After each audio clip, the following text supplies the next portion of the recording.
ನಮಸ್ಕಾರ. ಅಸ್ತ್ರ group presents ಸುದ್ದಿಗೊಂದು ಗುದ್ದು ನೇರ ಪ್ರಸಾರದ ಕಾರ್ಯಕ್ರಮಕ್ಕೆ ಸ್ವಾಗತ. Powered by Mukund MGM reality, co sponsored by BDG enterprises ಮತ್ತು ಮಾಸ್ಟರ್ ಪ್ಲಾನರಿ ಗ್ರೂಪ್ಸ್.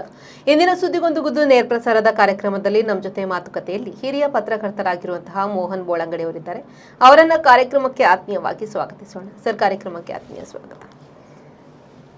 ಇಂದಿನ ಸುದ್ದಿಗೊಂದು ಗುದ್ದು ನೇರ ಪ್ರಸಾರದ ಕಾರ್ಯಕ್ರಮದ ವಿಷಯ ತೆರಿಗೆ ಮನ್ನಾ, ವ್ಯಾಪಾರಿಗಳು ನಿರಾಳ. ಈ ಬಗ್ಗೆ ಒಂದು ವರದಿ ಇದೆ ನೋಡಿ.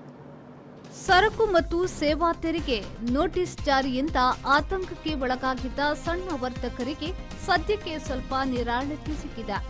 ನೋಟಿಸ್ ನೀಡಲಾಗಿರುವ 9,000 ಸಣ್ಣ ವರ್ತಕರ ಹಳೆಯ ಜಿಎಸ್ಟಿ ಬಾಕಿ ಮನ್ನಾ ಮಾಡಲಾಗುವುದು. ಆದರೆ ಎಲ್ಲರೂ ಇನ್ನು ಮುಂದೆ ಕಡ್ಡಾಯವಾಗಿ ಜಿಎಸ್ಟಿ ನೋಂದಣಿ ಮಾಡಬೇಕು ಎಂದು ಮುಖ್ಯಮಂತ್ರಿ ಸಿದ್ದರಾಮಯ್ಯ ಅವರು ಹೇಳಿದ್ದಾರೆ. ಸಣ್ಣ ವರ್ತಕರಿಗೆ ವಾಣಿಜ್ಯ ತೆರಿಗೆ ಇಲಾಖೆ ನೀಡಿರುವ ಜಿಎಸ್ಟಿ ನೋಟಿಸ್ ವಿಷಯದ ಕುರಿತು ಅವರು ನಡೆಸಿದ ಸಭೆಯ ನಂತರ ಸುದ್ದಿಗಾರರ ಜೊತೆಗೆ ಮಾತನಾಡಿದರು. ವ್ಯಾಪಾರಿಗಳನ್ನ ಪ್ರತಿನಿಧಿಸುವ ಹಲವು ಸಂಘಟನೆಗಳ ಪ್ರತಿನಿಧಿಗಳು ತಮ್ಮ ಅಹವಾಲುಗಳನ್ನು ಸಲ್ಲಿಸಿದ್ದಾರೆ. ಸಣ್ಣ ವ್ಯಾಪಾರಿಗಳಲ್ಲಿ ಜಿಎಸ್ಟಿ ನೋಟಿಸ್ ಕುರಿತು ಗೊಂದಲ ಇದೆ. ಸಾಲದ ಮೊತ್ತ ಕೂಡ ಇದರಲ್ಲಿ ಸೇರಿಕೊಂಡಿದೆ.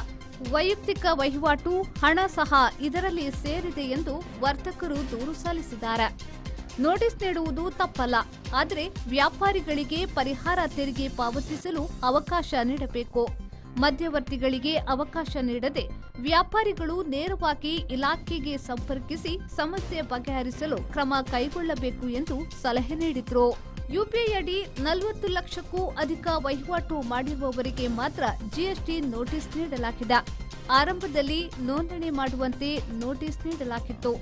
ಹಾಲು, ತರಕಾರಿ, ಮಾಂಸ, ಹಣ್ಣಿನಂತಹ ಅಗತ್ಯ ಆಹಾರ ವಸ್ತುಗಳಿಗೆ ತೆರಿಗೆ ವಿನಾಯಿತಿ ಇದ್ದು ಅಂತಹ ವ್ಯಾಪಾರಿಗಳಿಗೆ ನೋಟಿಸ್ ಕೊಟ್ಟಿದ್ರು ಅವರಿಂದ ತೆರಿಗೆ ವಸೂಲು ಮಾಡುವುದಿಲ್ಲ ಎಂದು ವಾಣಿಜ್ಯ ತೆರಿಗೆ ಇಲಾಖೆಯ ಅಧಿಕಾರಿಗಳು ಹೇಳಿದ್ದಾರೆ.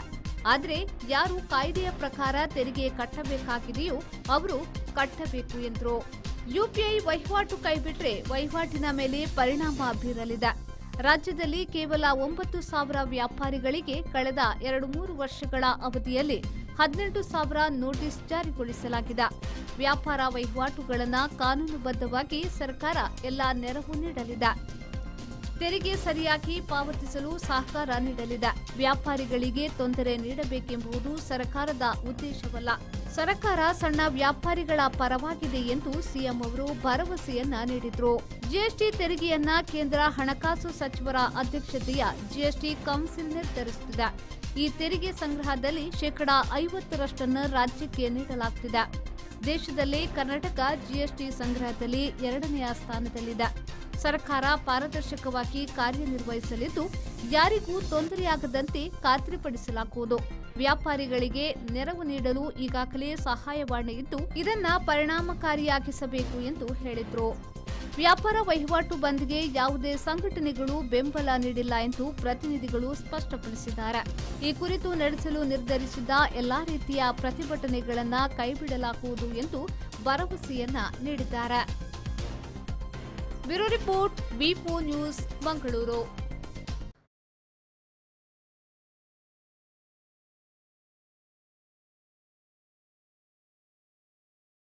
ತೆರಿಗೆ ಮನ್ನಾದಿಂದ ವ್ಯಾಪಾರಿಗಳು ಸದ್ಯಕ್ಕೆ ನಿರಾಳರಾಗಿದ್ದಾರೆ. ಜಿಎಸ್ಟಿ ಸಮಸ್ಯೆಯಿಂದ ಸಣ್ಣ ವರ್ತಕರು ಸದ್ಯಕ್ಕೆ ಪಾರಾಗಿರುವಂಥದ್ದು.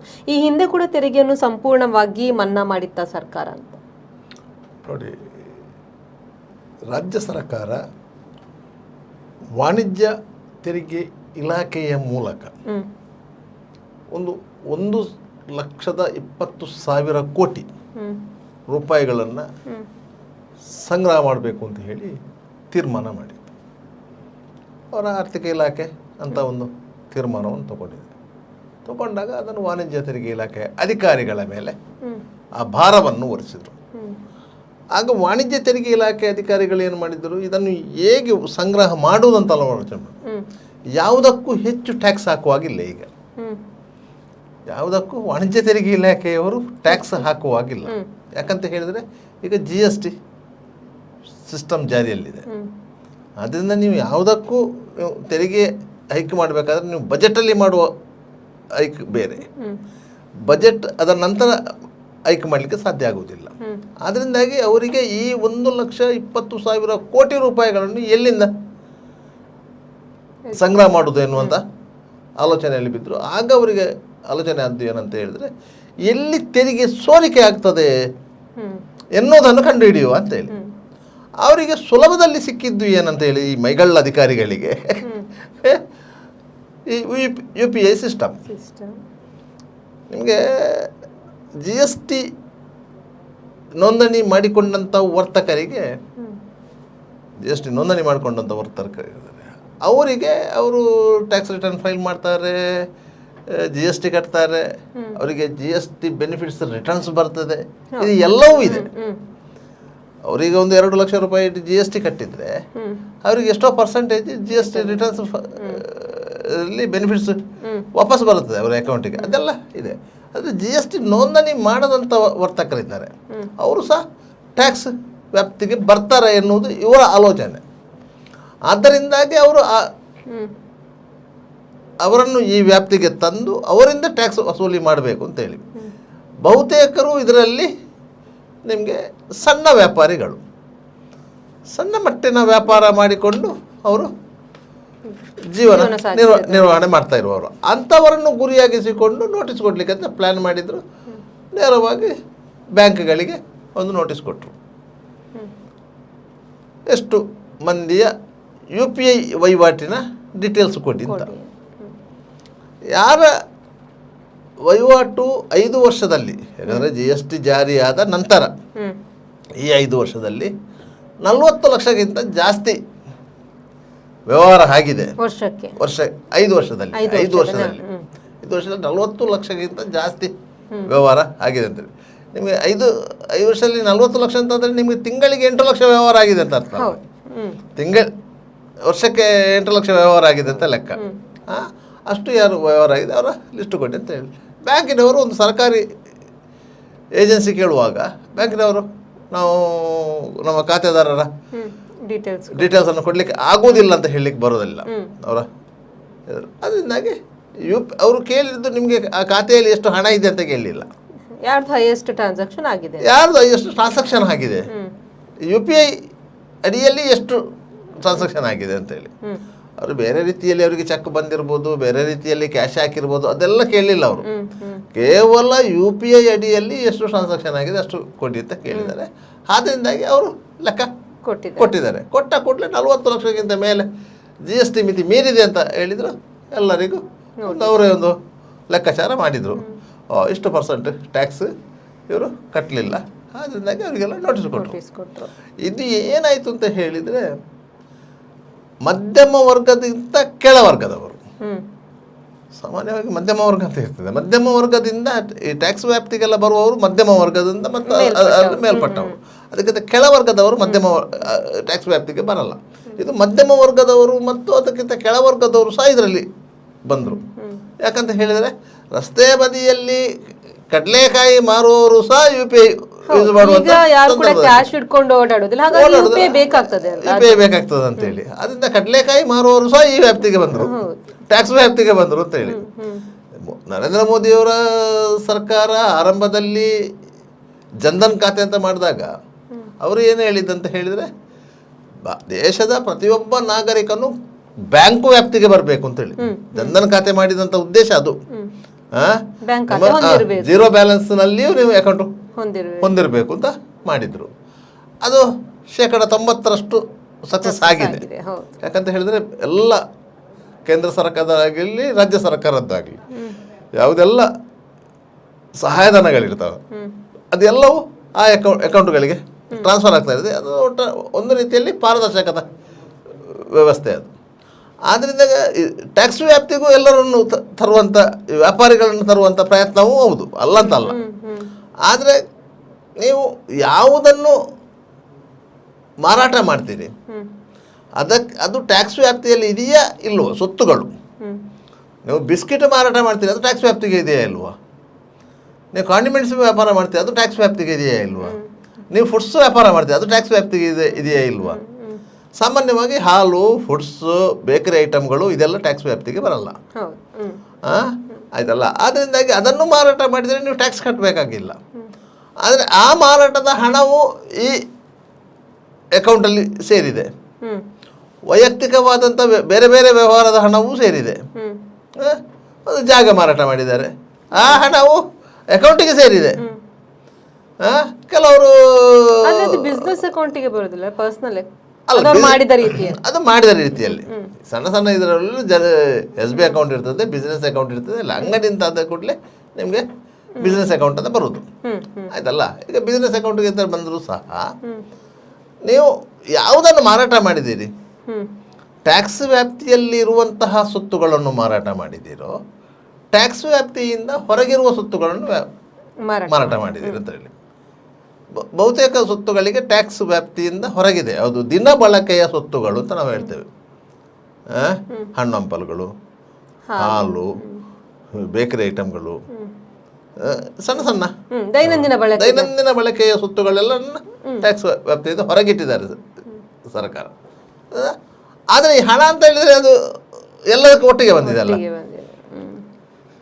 ನೀವು ಒಂದು ಅಂಗಡಿಗೆ ಇಲ್ಲಿ 200 ರೂಪಾಯಿಯ ವಸ್ತುಗಳನ್ನು ಖರೀದಿಸಿದರೆ ಅದರಲ್ಲಿ ಒಂದು ವಸ್ತು ಟ್ಯಾಕ್ಸ್ ವ್ಯಾಪ್ತಿಯಲ್ಲಿ ಇರ್ಬೋದು, ಉಳಿದ 8 ಸ್ವತ್ತುಗಳು ಟ್ಯಾಕ್ಸ್ ವ್ಯಾಪ್ತಿಯಿಂದ ಹೊರಗಿರ್ಬೋದು. ನೀವು ಅದ್ರ ಬೈಫರ್ಕೇಶನ್ ಹೇಗೆ ಮಾಡ್ತೀರಿ? ಒಟ್ಟಿಗೆ 200 ರೂಪಾಯಿಗೆ ಬಿತ್ತು. ನೀವು ಟ್ಯಾಕ್ಸ್ ವ್ಯಾಪ್ತಿಯಲ್ಲಿ ಇದ್ದದ್ದನ್ನು ಪರ್ಚೇಸ್ ಮಾಡಿದ್ರೆ ಕೇವಲ 10 ರೂಪಾಯಿದ್ದು, 190 ರೂಪಾಯಿದಲ್ಲ. ಈ ರೀತಿಯಾಗಿ ಬಂತು. ಇದು ಯಾವಾಗ ವಾಣಿಜ್ಯ ತೆರಿಗೆ ಇಲಾಖೆಯಿಂದ ನೋಟಿಸು ಬಂತು, ವರ್ತಕರು ಕಂಗಾಲಾದರು. ಇಷ್ಟು ಹಣವನ್ನು ನಾವು ಅನಿವಾರ್ಯವಾಗಿ ಕಟ್ಟುವಂತಹ ಪರಿಸ್ಥಿತಿಯನ್ನು ಸರ್ಕಾರ ನಿರ್ಮಾಣ ಮಾಡಿದೆ. ನಾವು ಕಟ್ಟಲೇಬೇಕು. ನೋಟಿಸ್ ಕೊಟ್ಟಿದ್ದಾರೆ ಅಂತ ಹೇಳಿದ್ರೆ ನೀವು ಕಟ್ಟಲೇಬೇಕು. ಹೋಗಿ ಯಾರು ನೋಟಿಸ್ ಕೊಟ್ಟಿದ್ದಾರೆ ಅವರಲ್ಲಿಗೆ ಹೋಗಿ ವಿಚಾರಿಸು ಅಂತ ಹೇಳಿದರೆ ಆ ಯಾವ ಅಧಿಕಾರಿಗಳಿಗೂ ಇದರ ಸ್ಪಷ್ಟತೆ ಇರಲೇ ಇಲ್ಲ. ಅವರು ಆರಂಭದಲ್ಲಿಯೇ ಇದನ್ನು ಸ್ಪಷ್ಟಪಡಿಸ್ತಾ ಇದ್ದರೆ ವರ್ತಕರು ಗೊಂದಲಕ್ಕೆ ಈಡಾಗುವಂಥ ಪರಿಸ್ಥಿತಿ ಇರಲಿಲ್ಲ. ತೆರಿಗೆ ವ್ಯಾಪ್ತಿಯ ಬಗ್ಗೆ ಅರಿವಿದ್ದಂಥ ವರ್ತಕರು ಮತ್ತು ಕೆನರಾ ಚೇಂಬರ್ ಆಫ್ ಕಾಮರ್ಸ್ನಲ್ಲಿ ಸದಸ್ಯರಾಗಿರುವಂಥ ವರ್ತಕರು ಈ ವಿಚಾರಕ್ಕೆಲ್ಲ ತಲೆಬಿಸಿ ಮಾಡಲಿಲ್ಲ. ಯಾಕಂದರೆ ಅವರು ಆಲ್ರೆಡಿ ತೆರಿಗೆ ವ್ಯಾಪ್ತಿಯಲ್ಲಿದ್ದಾರೆ. ಅವರು GST ನೋಂದಣಿ ಮಾಡ್ಕೊಂಡಿದ್ದಾರೆ. ಇದು GST ನೋಂದಣಿ ಮಾಡಿಕೊಳ್ಳದಂತಹ ವರ್ತಕರಿಗೆ, ಸಣ್ಣ ಪುಟ್ಟ ವ್ಯಾಪಾರಿಗಳಿಗೆ ಬಂದಿರುವಂಥ ಸಂಕಟ ಅದು. ಆದ್ದರಿಂದ ಅದು ಒಂದು ರೀತಿಯಲ್ಲಿ ಈ ನಮ್ಮ ಗುಟ್ಟು ಹೇಗೆ ಗೊತ್ತಾಯಿತು ಅಂತ ಹೇಳಿದ್ರೆ, ಇದು UPI ಇಂದ ಗೊತ್ತಾಯಿತು ನಮ್ಮ ವ್ಯವಹಾರ ಅಂತೇಳಿ. 5 ವರ್ಷದಲ್ಲಿ ನಾವು 41 ಲಕ್ಷ ರೂಪಾಯಿ ವ್ಯಾಪಾರ ಮಾಡಿದ್ದೇವೆ ಅಂತ ಹೇಳಿದ್ದು ಗೊತ್ತಾದದ್ದು UPI ಇಂದ ಅಂತ. ಆದ್ದರಿಂದ ಎಲ್ಲ ವರ್ತಕರು ಆ UPI ವ್ಯವಸ್ಥೆಯಿಂದ ಹೊರಗೋಗುವಂಥ ತೀರ್ಮಾನವನ್ನು ಮಾಡಿದರು. ಅದಕ್ಕೆ ಮಾಧ್ಯಮಗಳು ಜನಸಾಮಾನ್ಯರ ಕಷ್ಟ ನಷ್ಟಗಳಿಗೆ ಸಂಬಂಧಿಸಿದಂತೆಯೇ ಯಾವುದೇ ಮಾಧ್ಯಮಗಳು ಸ್ಪಂದಿಸುವುದು ಕರ್ತವ್ಯ, ಸ್ಪಂದಿಸ್ತದೆ. ಆದ್ದರಿಂದಾಗಿ ಮಾಧ್ಯಮಗಳು ಅದಕ್ಕೆ ಸ್ಪಂದಿಸಿದಾಗ ಬೇರೆ ಬೇರೆ ವರ್ತಕರಿಗೂ ಉತ್ತೇಜನ ಸಿಕ್ತು. ನಾವು ಆ ರೀತಿ ಮಾಡುವ, ನಮಗೂ ಇದಾಯಿತು ಅಂತೇಳಿ. ಆಗ GST ಅಂದರೆ ಕೇಂದ್ರ ಸರ್ಕಾರದ ತೆರಿಗೆ ನೀತಿ ಅಂತ ಒಂದು ಮಾತಿದೆ. ಎಲ್ಲ ತೆರಿಗೆಗಳು ಕೇಂದ್ರ ಸರ್ಕಾರಕ್ಕೆ ಹೋಗ್ತದೆ. ಕೇಂದ್ರ ಸರ್ಕಾರ ಅದರಲ್ಲಿ ರಾಜ್ಯ ಸರ್ಕಾರಕ್ಕೆ GST ಪರಿಹಾರ ಅಂತ ಕೊಡಲಿಕ್ಕಿದೆ. ಪ್ರತಿ ವರ್ಷ GST ಪರಿಹಾರ ಕೊಡ್ತಾ ಇದೆ. ಯಾವತ್ತು ಈ ಸಿದ್ದರಾಮಯ್ಯವರು ಬೊಬ್ಬೆ ಹೊಡಿತಾ ಇರ್ತಾರೆ, ಕೇಂದ್ರ ಸರ್ಕಾರ GST ಪರಿಹಾರ ಕೊಡಲಿಲ್ಲ, GST ಪರಿಹಾರ ಕೊಡಲಿಲ್ಲ, ನಮ್ಮ ತೆರಿಗೆಯನ್ನೆಲ್ಲ ಅವರು ತಗೊಂಡು ಹೋಗ್ತಾರೆ ಅಂತ ಹೇಳಿ. ಆದರೂ ಕೇಂದ್ರ ಸರ್ಕಾರ ನಿಮಗೆ GST ವ್ಯಾಪ್ತಿಯಿಂದ ಇದು ಯಾವುದು ಪೆಟ್ರೋಲಿಯಂ ಪ್ರಾಡಕ್ಟ್ಸು ಮತ್ತು ಮದ್ಯ ಈ ಎರಡನ್ನು ಹೊರಗಿಟ್ಟಿದೆ. ಯಾಕಂದರೆ ಅದೆರಡನ್ನು ಅದರೊಳಗೆ ತಂದರೆ ಯಾವ ರಾಜ್ಯ ಸರ್ಕಾರಕ್ಕೂ ಬದುಕುವುದಿಲ್ಲ, ಅದು ಪ್ರಶ್ನೆ ಬೇರೆ. ಅದಕ್ಕಾಗಿ ಅದನ್ನು ಹೊರಗಿಟ್ಟಿದೆ. ಕೆಲವೊಂದು ದಿನ ಬಳಕೆಯ ವಸ್ತುಗಳನ್ನು ತೆರಿಗೆ ವ್ಯಾಪ್ತಿಯಿಂದ ಹೊರಗಿಟ್ಟಿದೆ. ಅಂಥದ್ದೆಲ್ಲ ಆಗಿ ಒಟ್ಟಾರೆಯಾಗಿ ಅದು ಒಂದು ಉತ್ತಮ ಬೆಳವಣಿಗೆ. ಈ ಸಂಬಂಧವಾಗಿ ರಾಜ್ಯ ಸರ್ಕಾರದ ಅಧೀನದಲ್ಲಿರುವ ವಾಣಿಜ್ಯ ತೆರಿಗೆ ಇಲಾಖೆ ಈ ನೋಟಿಸ್ ಕೊಟ್ಟಿದ್ದರಿಂದ ರಾಜ್ಯ ಸರ್ಕಾರಕ್ಕೆ ಇಕ್ಕಟ್ಟಿನ ಪರಿಸ್ಥಿತಿ ಸಿಕ್ಕಿತು. ಇವರು ಅದನ್ನು ನೇರವಾಗಿ ಕೇಂದ್ರ ಸರ್ಕಾರದ ಮೇಲೆ ಹೇರಲಿಕ್ಕೆ ಸಾಧ್ಯ ಆಗಲಿಲ್ಲ. ಯಾಕಂದರೆ ಕೊಟ್ಟ ನೋಟಿಸಿನಲ್ಲಿ ರಾಜ್ಯ ಸರ್ಕಾರದ ಆ್ಯಂಬ್ಲಮ್ ಇದ್ದದ್ದು ಹೊರತು ಕೇಂದ್ರ ಸರ್ಕಾರದ ಆ್ಯಂಬ್ಲಮ್ ಇರಲಿಲ್ಲ. ಯಾಕಂದರೆ ವಾಣಿಜ್ಯ ತೆರಿಗೆ ಇಲಾಖೆ ರಾಜ್ಯ ಸರ್ಕಾರದ ಇಲಾಖೆ, ಸೆಂಟ್ರಲ್ ಎಕ್ಸೈಸ್ ಡಿಪಾರ್ಟ್ಮೆಂಟ್ ಅಲ್ಲದು, ಸ್ಟೇಟ್ ಟ್ಯಾಕ್ಸ್ ವಾಣಿಜ್ಯ ತೆರಿಗೆ ಇಲಾಖೆ ಇದು. ಅದರಿಂದಾಗಿ ಅದನ್ನು ನಿರಾಕರಿಸುವಾಗಿರಲಿಲ್ಲ. ಇದು ದಿನದಿಂದ ದಿನಕ್ಕೆ ಒತ್ತಡಗಳು ಜಾಸ್ತಿ ಆಗ್ತದಂತ ಆದಾಗ ಕೂಡಲೇ ಏನಾಯಿತು, ಮುಖ್ಯಮಂತ್ರಿಗಳು ತಮ್ಮ ಆರ್ಥಿಕ ಇಲಾಖೆ ಅಧಿಕಾರಿಗಳೊಂದಿಗೆ ಮೀಟಿಂಗ್ ಮಾಡಿದರು, ವಾಣಿಜ್ಯ ತೆರಿಗೆ ಇಲಾಖೆ ಅಧಿಕಾರಿಗಳೊಂದಿಗೆ ಮೀಟಿಂಗ್ ಮಾಡಿದರು. ಕೊನೆಗೆ ಇಷ್ಟವರೆಗೆ ಏನು ನಾವು ನೋಟಿಸ್ ಕೊಟ್ಟಿದ್ದೇವೆ ಅದರಲ್ಲಿ 9,000 ನೋಟಿಸ್ಗಳನ್ನು ವಾಪಸ್ ತೆಗೆದುಕೊಳ್ತೇವೆ, ಅವರು ಕಟ್ಟುವ ಇಲ್ಲ ಸರಿ. ಆದರೆ ಕೇವಲ 9,000 ನೋಟಿಸ್ ಕೊಟ್ಟದಲ್ಲ, 14,000ಕ್ಕಿಂತ ಹೆಚ್ಚು ವ್ಯಾಪಾರಿಗಳಿಗೆ ನೋಟಿಸ್ ಕೊಟ್ಟಿದ್ದಾರೆ. ಅದರಲ್ಲಿ 9,000 ಜನ, ಅಲ್ಲಿ 9,000 ಜನರಿಗೆ ಇದು ಕೊಟ್ಟಿದ್ದಾರೆ ಅಂತೇಳಿ. ಮತ್ತೊಂದು ಏನಂದರೆ 9,000 ಏಕೆ ಮಾಡಿದ್ರು ಅಂತ ಹೇಳಿದರೆ, ಈ 9,000 ವ್ಯಾಪಾರಿಗಳು ಅತಿ ಸಣ್ಣ ವ್ಯಾಪಾರಿಗಳಂತ ಹೇಳಿ ಅವರು ಐಡೆಂಟಿಫೈ ಮಾಡಿದ್ದಾರೆ. ಯಾಕಂದರೆ ಅವರು ಬ್ಯಾಂಕಿನಿಂದ ಅವರ ಡಾಟಾವನ್ನು ತೆಗೆದುಕೊಳ್ಳುವಾಗಲೇ ಆಲೋಚನೆ ಮಾಡಿದ್ದಾರೆ, ಇದು ಯಾವ ಇದಾಗಿರ್ಬೋದು, ಅಕೌಂಟ್ ಆಗಿರ್ಬೋದು ಅಂತೆಲ್ಲ ಆಲೋಚನೆ ಮಾಡಿದ್ದಾರೆ. ಅದರಲ್ಲಿ 9,000 ಮಂದಿ ಹೀಗೆ ಇದಿಲ್ಲ. ಮತ್ತೊಂದು 6,000 ಮಂದಿ ಅವರು ಇನ್ನೂ GST ನೋಂದಣಿ ಮಾಡಿಕೊಳ್ಳಿ ಅಂತ ಹೇಳಿದ್ದಾರೆ. GST ನೋಂದಣಿ ಮಾಡಿಕೊಂಡ್ರೆ ನಿಮಗೆ ನೀವು ಪ್ರತಿ ವರ್ಷ ನೀವು GST ಕಟ್ಟಲೇಬೇಕು, ರಿಟರ್ನ್ಸ್ ಫೈಲ್ ಮಾಡಬೇಕು, ಎಲ್ಲವೂ ಮಾಡಬೇಕು. ಅದರಿಂದಾಗಿ ಈ ಶೈಕ್ಷಣಿಕ ವರ್ಷದಲ್ಲಿ ಯಾರೆಲ್ಲ CA ಮಾಡಿದ್ದಾರೆ, ಚಾರ್ಟರ್ಡ್ ಅಕೌಂಟ್ ಮಾಡಿದ್ದಾರೆ, ಅವರಿಗಂತೂ ಕೈ ತುಂಬ ಕೆಲಸ ಸಿಗುತ್ತದೆ ಅಂತ ಗ್ಯಾರಂಟಿ. ಯಾಕಂದರೆ ಯಾವುದಾದ್ರು ಕಂಪನಿಗೆ ಹೋಗಬೇಕಿತ್ತು, ಅದು ಬಿಟ್ಟು ಈಗ ಇಂಥ ಕೆಲಸಗಳು ಸಿಗ್ತದೆ.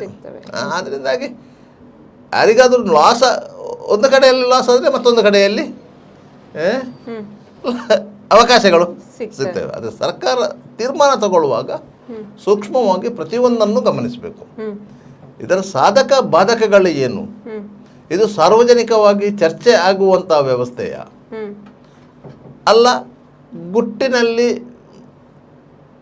ಜಾರಿ ಮಾಡಿ ಮತ್ತೆ ಜನರ ಕಿವಿಗೆ ಹೂವು ಇಡ್ಬೋದಾ, ಇದನ್ನೆಲ್ಲ ಸರ್ಕಾರ ಆಲೋಚನೆ ಮಾಡಬೇಕಿತ್ತು. ಯಾಕಂತ ಹೇಳಿದರೆ ಆ MS ಬಿಲ್ಡಿಂಗಲ್ಲಾಗಲಿ, ವಿಧಾನಸೌಧದಲ್ಲಾಗಲಿ, ವಿಕಾಸಸೌಧದಲ್ಲಾಗಲಿ, ಮಲ್ಟಿಸ್ಟೋರೇಜ್ ಬಿಲ್ಡಿಂಗಲ್ಲಾಗಲಿ, ಎಲ್ಲೂ ಆ ಇಲ್ಲಿ ಕೂತ್ಕೊಂಡಂತಹ ಅಧಿಕಾರಿಗಳಿಗೆ ಅವರಿಗೆ ಸಾಮಾನ್ಯ ಜನರ ಕಷ್ಟ ಏನು ಅಂತ ಗೊತ್ತೇ ಇರೋದಿಲ್ಲ. ಅವರಿಗೆ ಏನು ಸರ್ಕಾರ ಏನು ಡೈರೆಕ್ಷನ್ ಕೊಡ್ತದೆ ಅದನ್ನು ಪಾಲಿಸುವುದು. ಇಲ್ಲ ನಾವ್ಯಾಕೆ ಸುಮ್ಮನೆ ಅವರಿಂದ ಬೈಗಳು ತಿನ್ನುವುದು ಅಂತ. ಇಲ್ಲ ಸರ್, ಅದು ಹಾಗೆ ಅಲ್ಲ, ಈಗೀಗ ಆಗಿದೆ, ಈಗೀಗ ಆಗ್ತದೆ, ಇದರ ಪರಿಣಾಮ ಹೀಗೆ ಆಗ್ತದೆ. ನಾವು 7.5 ಕೋಟಿ ಜನರಿದ್ದಾರೆ. ಆ 7.5 ಕೋಟಿ ಜನರಲ್ಲಿ ಕಡಿಮೆ 1 ಕೋಟಿ ಜನ ಈ ವ್ಯಾಪಾರ ಕ್ಷೇತ್ರದಲ್ಲಿ ಇದ್ದಾರೆ. 7.5 ಕೋಟಿ ಜನರಲ್ಲಿ ಸರ್ 1 ಕೋಟಿ ಜನ ವ್ಯಾಪಾರಿಗಳಾಗಿದ್ದಾರೆ. ಅದರಿಂದಾಗಿ ಅಷ್ಟು ದೊಡ್ಡ ಒಂದು ಸಂಖ್ಯೆಯನ್ನು ನಾವು ಎದುರಾಕಿಕೊಳ್ಳುವುದು ಸರಿಯಲ್ಲ. ಅದರಲ್ಲಿ ಸಹ ಕಷ್ಟದಿಂದ ಜೀವನ ನಡೆಸುವವರಿದ್ದಾರೆ. ಒಂದು ಸ್ವಂತ ಅಂಗಡಿ ಇಟ್ಟುಕೊಂಡು, ಇಲ್ಲದ್ರೆ ಬಾಡಿಗೆ ಅಂಗಡಿ ಇಟ್ಟುಕೊಂಡು ವ್ಯವಹಾರ ಮಾಡುವುದಕ್ಕಿಂತ ಜಾಸ್ತಿಯಾಗಿ ನಿಮಗೆ ಸರ್ಕಾರಿ ಜಾಗದಲ್ಲಿ ಟೆಂಟ್ ಹಾಕಿಕೊಂಡ ಬೀದಿ ಬದಿಯೆಲ್ಲ ವ್ಯಾಪಾರ ಮಾಡುವವರು ಜಾಸ್ತಿ, ಸಣ್ಣ ಪುಟ್ಟ ವ್ಯಾಪಾರ ಮಾಡುವವರು. ಅದು ಅವರವರ ಆವತ್ತಿನ ದೈನಂದಿನ ಖರ್ಚಿನ ಬಾಬ್ತಿಯ ಹೊರತು ಅದರಲ್ಲಿ ಅವರು ಮಹಡಿ ಮೇಲೆ ಮಾಡಿ ಕಟ್ಟಲಿಕ್ಕೆ ಸಾಧ್ಯವೇ ಆಗೋದಿಲ್ಲ. ಆದ್ದರಿಂದಾಗಿ ಅಂಥವರನ್ನು ಸಹ ನಾವು ಗಮನಿಸಬೇಕು. ಕೇವಲ ಲಕ್ಷಾಂತರ ಮೌಲ್ಯದ ವ್ಯವಹಾರ ಮಾಡುವವರನ್ನು ಬಿಟ್ಟು ನಾವು ಸಾವಿರಾರು ರೂಪಾಯಿ ಮೌಲ್ಯದ ವ್ಯವಹಾರ ಮಾಡುವವರ ಬಗ್ಗೆಯೂ ಕನಿಕರ ತೋರಿಸಬೇಕು. ಅವರ ವಾಸ್ತವ ಸ್ಥಿತಿ ಏನಂತ ಅರ್ಥಕೊಳ್ಬೇಕು ಅಂತೇಳಿ ಇವರು ಸರ್ಕಾರದ ಗಮನಕ್ಕೆ ತಂದರೆ, ಮುಖ್ಯಮಂತ್ರಿಗಾಗಿರಲಿ ಬೇರೆ ಸಚಿವರುಗಳೇ ಆಗಿರಲಿ ಗಮನಕ್ಕೆ ತಂದರೆ, ಮುಖ್ಯಮಂತ್ರಿಗಳ ಗಮನ ತರಬೇಕು. ಅರ್ಥ ಸಚಿವರು ಅವರೇ ಆಗಿರೋದ್ರಿಂದ ಅವರ ಗಮನಕ್ಕೆ ತರಬೇಕು. ತಂದು ಈ ರೀತಿ ಮಾಡುವುದು ಬೇಡ ಅಂತೇಳಿ. ಇದರಲ್ಲಿ ರಾಜ್ಯ ಸರ್ಕಾರ ಯಾಕೆ ಅದನ್ನು ಮಾಡಿತ್ತು ಅಂತ ಹೇಳಿದರೆ, ಅವರಿಗೆ ಸರ್ಕಾರವನ್ನು ನಡೆಸಲಿಕ್ಕೆ ಸಾಧ್ಯ ಆಗ್ತಾ ಇಲ್ಲ. ಸರ್ಕಾರದಲ್ಲಿ ಆರ್ಥಿಕ ಮುಗ್ಗಟ್ಟು ಇದೆ. ಆದರೆ ಈಗಾಗಲೇ ನೀಡಿರುವಂಥ 9,000 ನೋಟಿಸ್ಗಳ ಬಗ್ಗೆ ಕ್ರಮ ಇಲ್ಲ ಅಂತ ಹೇಳಿದ್ದಾರೆ. ಆದರೆ ಮುಂದಿನ ದಿನಗಳಲ್ಲಿ ಮತ್ತೆ ತೆರಿಗೆ ನೋಟಿಸನ್ನು ಕೊಟ್ಟು ಕಟ್ಟಬೇಕು ಅಂತ ಹೇಳಿದರೆ ಮತ್ತೆ ಸಣ್ಣ ವರ್ತಕರು ಗೊಂದಲಕ್ಕೆ ಸಿಲುಕುವ ಸಾಧ್ಯತೆ ಇರ್ಬೋದಾ? ಖಂಡಿತವಾಗಿ ಇರ್ತದೆ. ಯಾಕಂತ ಹೇಳಿದರೆ ನೀವು ಒಂದು ಇಲಾಖೆಯಲ್ಲಿ ಒಂದು ಫೈಲು ಕ್ರಿಯೇಟ್ ಆಗಿ ಮೂವ್ ಆದರೆ, ಒಂದು ಫೈಲು ಕ್ರಿಯೇಟ್ ಆಗಿ ಮೂವ್ ಆಗ್ತದೆ, ಮೂವ್ ಆದರೆ ನೀವು ಅದನ್ನು ಸರ್ಕಾರಿ ಆದೇಶದ ಮೇರೆಗೆ ಅದನ್ನು ವಾಪಸ್ ತಗೊಳ್ಬೇಕು. ಇಲ್ಲ ಇದ್ರೆ ವಾಪಸ್ ತಗೊಳ್ಳಿಕ್ಕೆ ಬರೋದಿಲ್ಲ. ಆ ಫೈಲ್ ಪೆಂಡಿಂಗ್ ಇರ್ತದೆ ನಿಮಗೆ, ಅದನ್ನು ಪೆಂಡಿಂಗ್ ಇಟ್ಟಿರ್ತಾರೆ, ಅದು ಹಾಗೆ ಇರ್ತದೆ.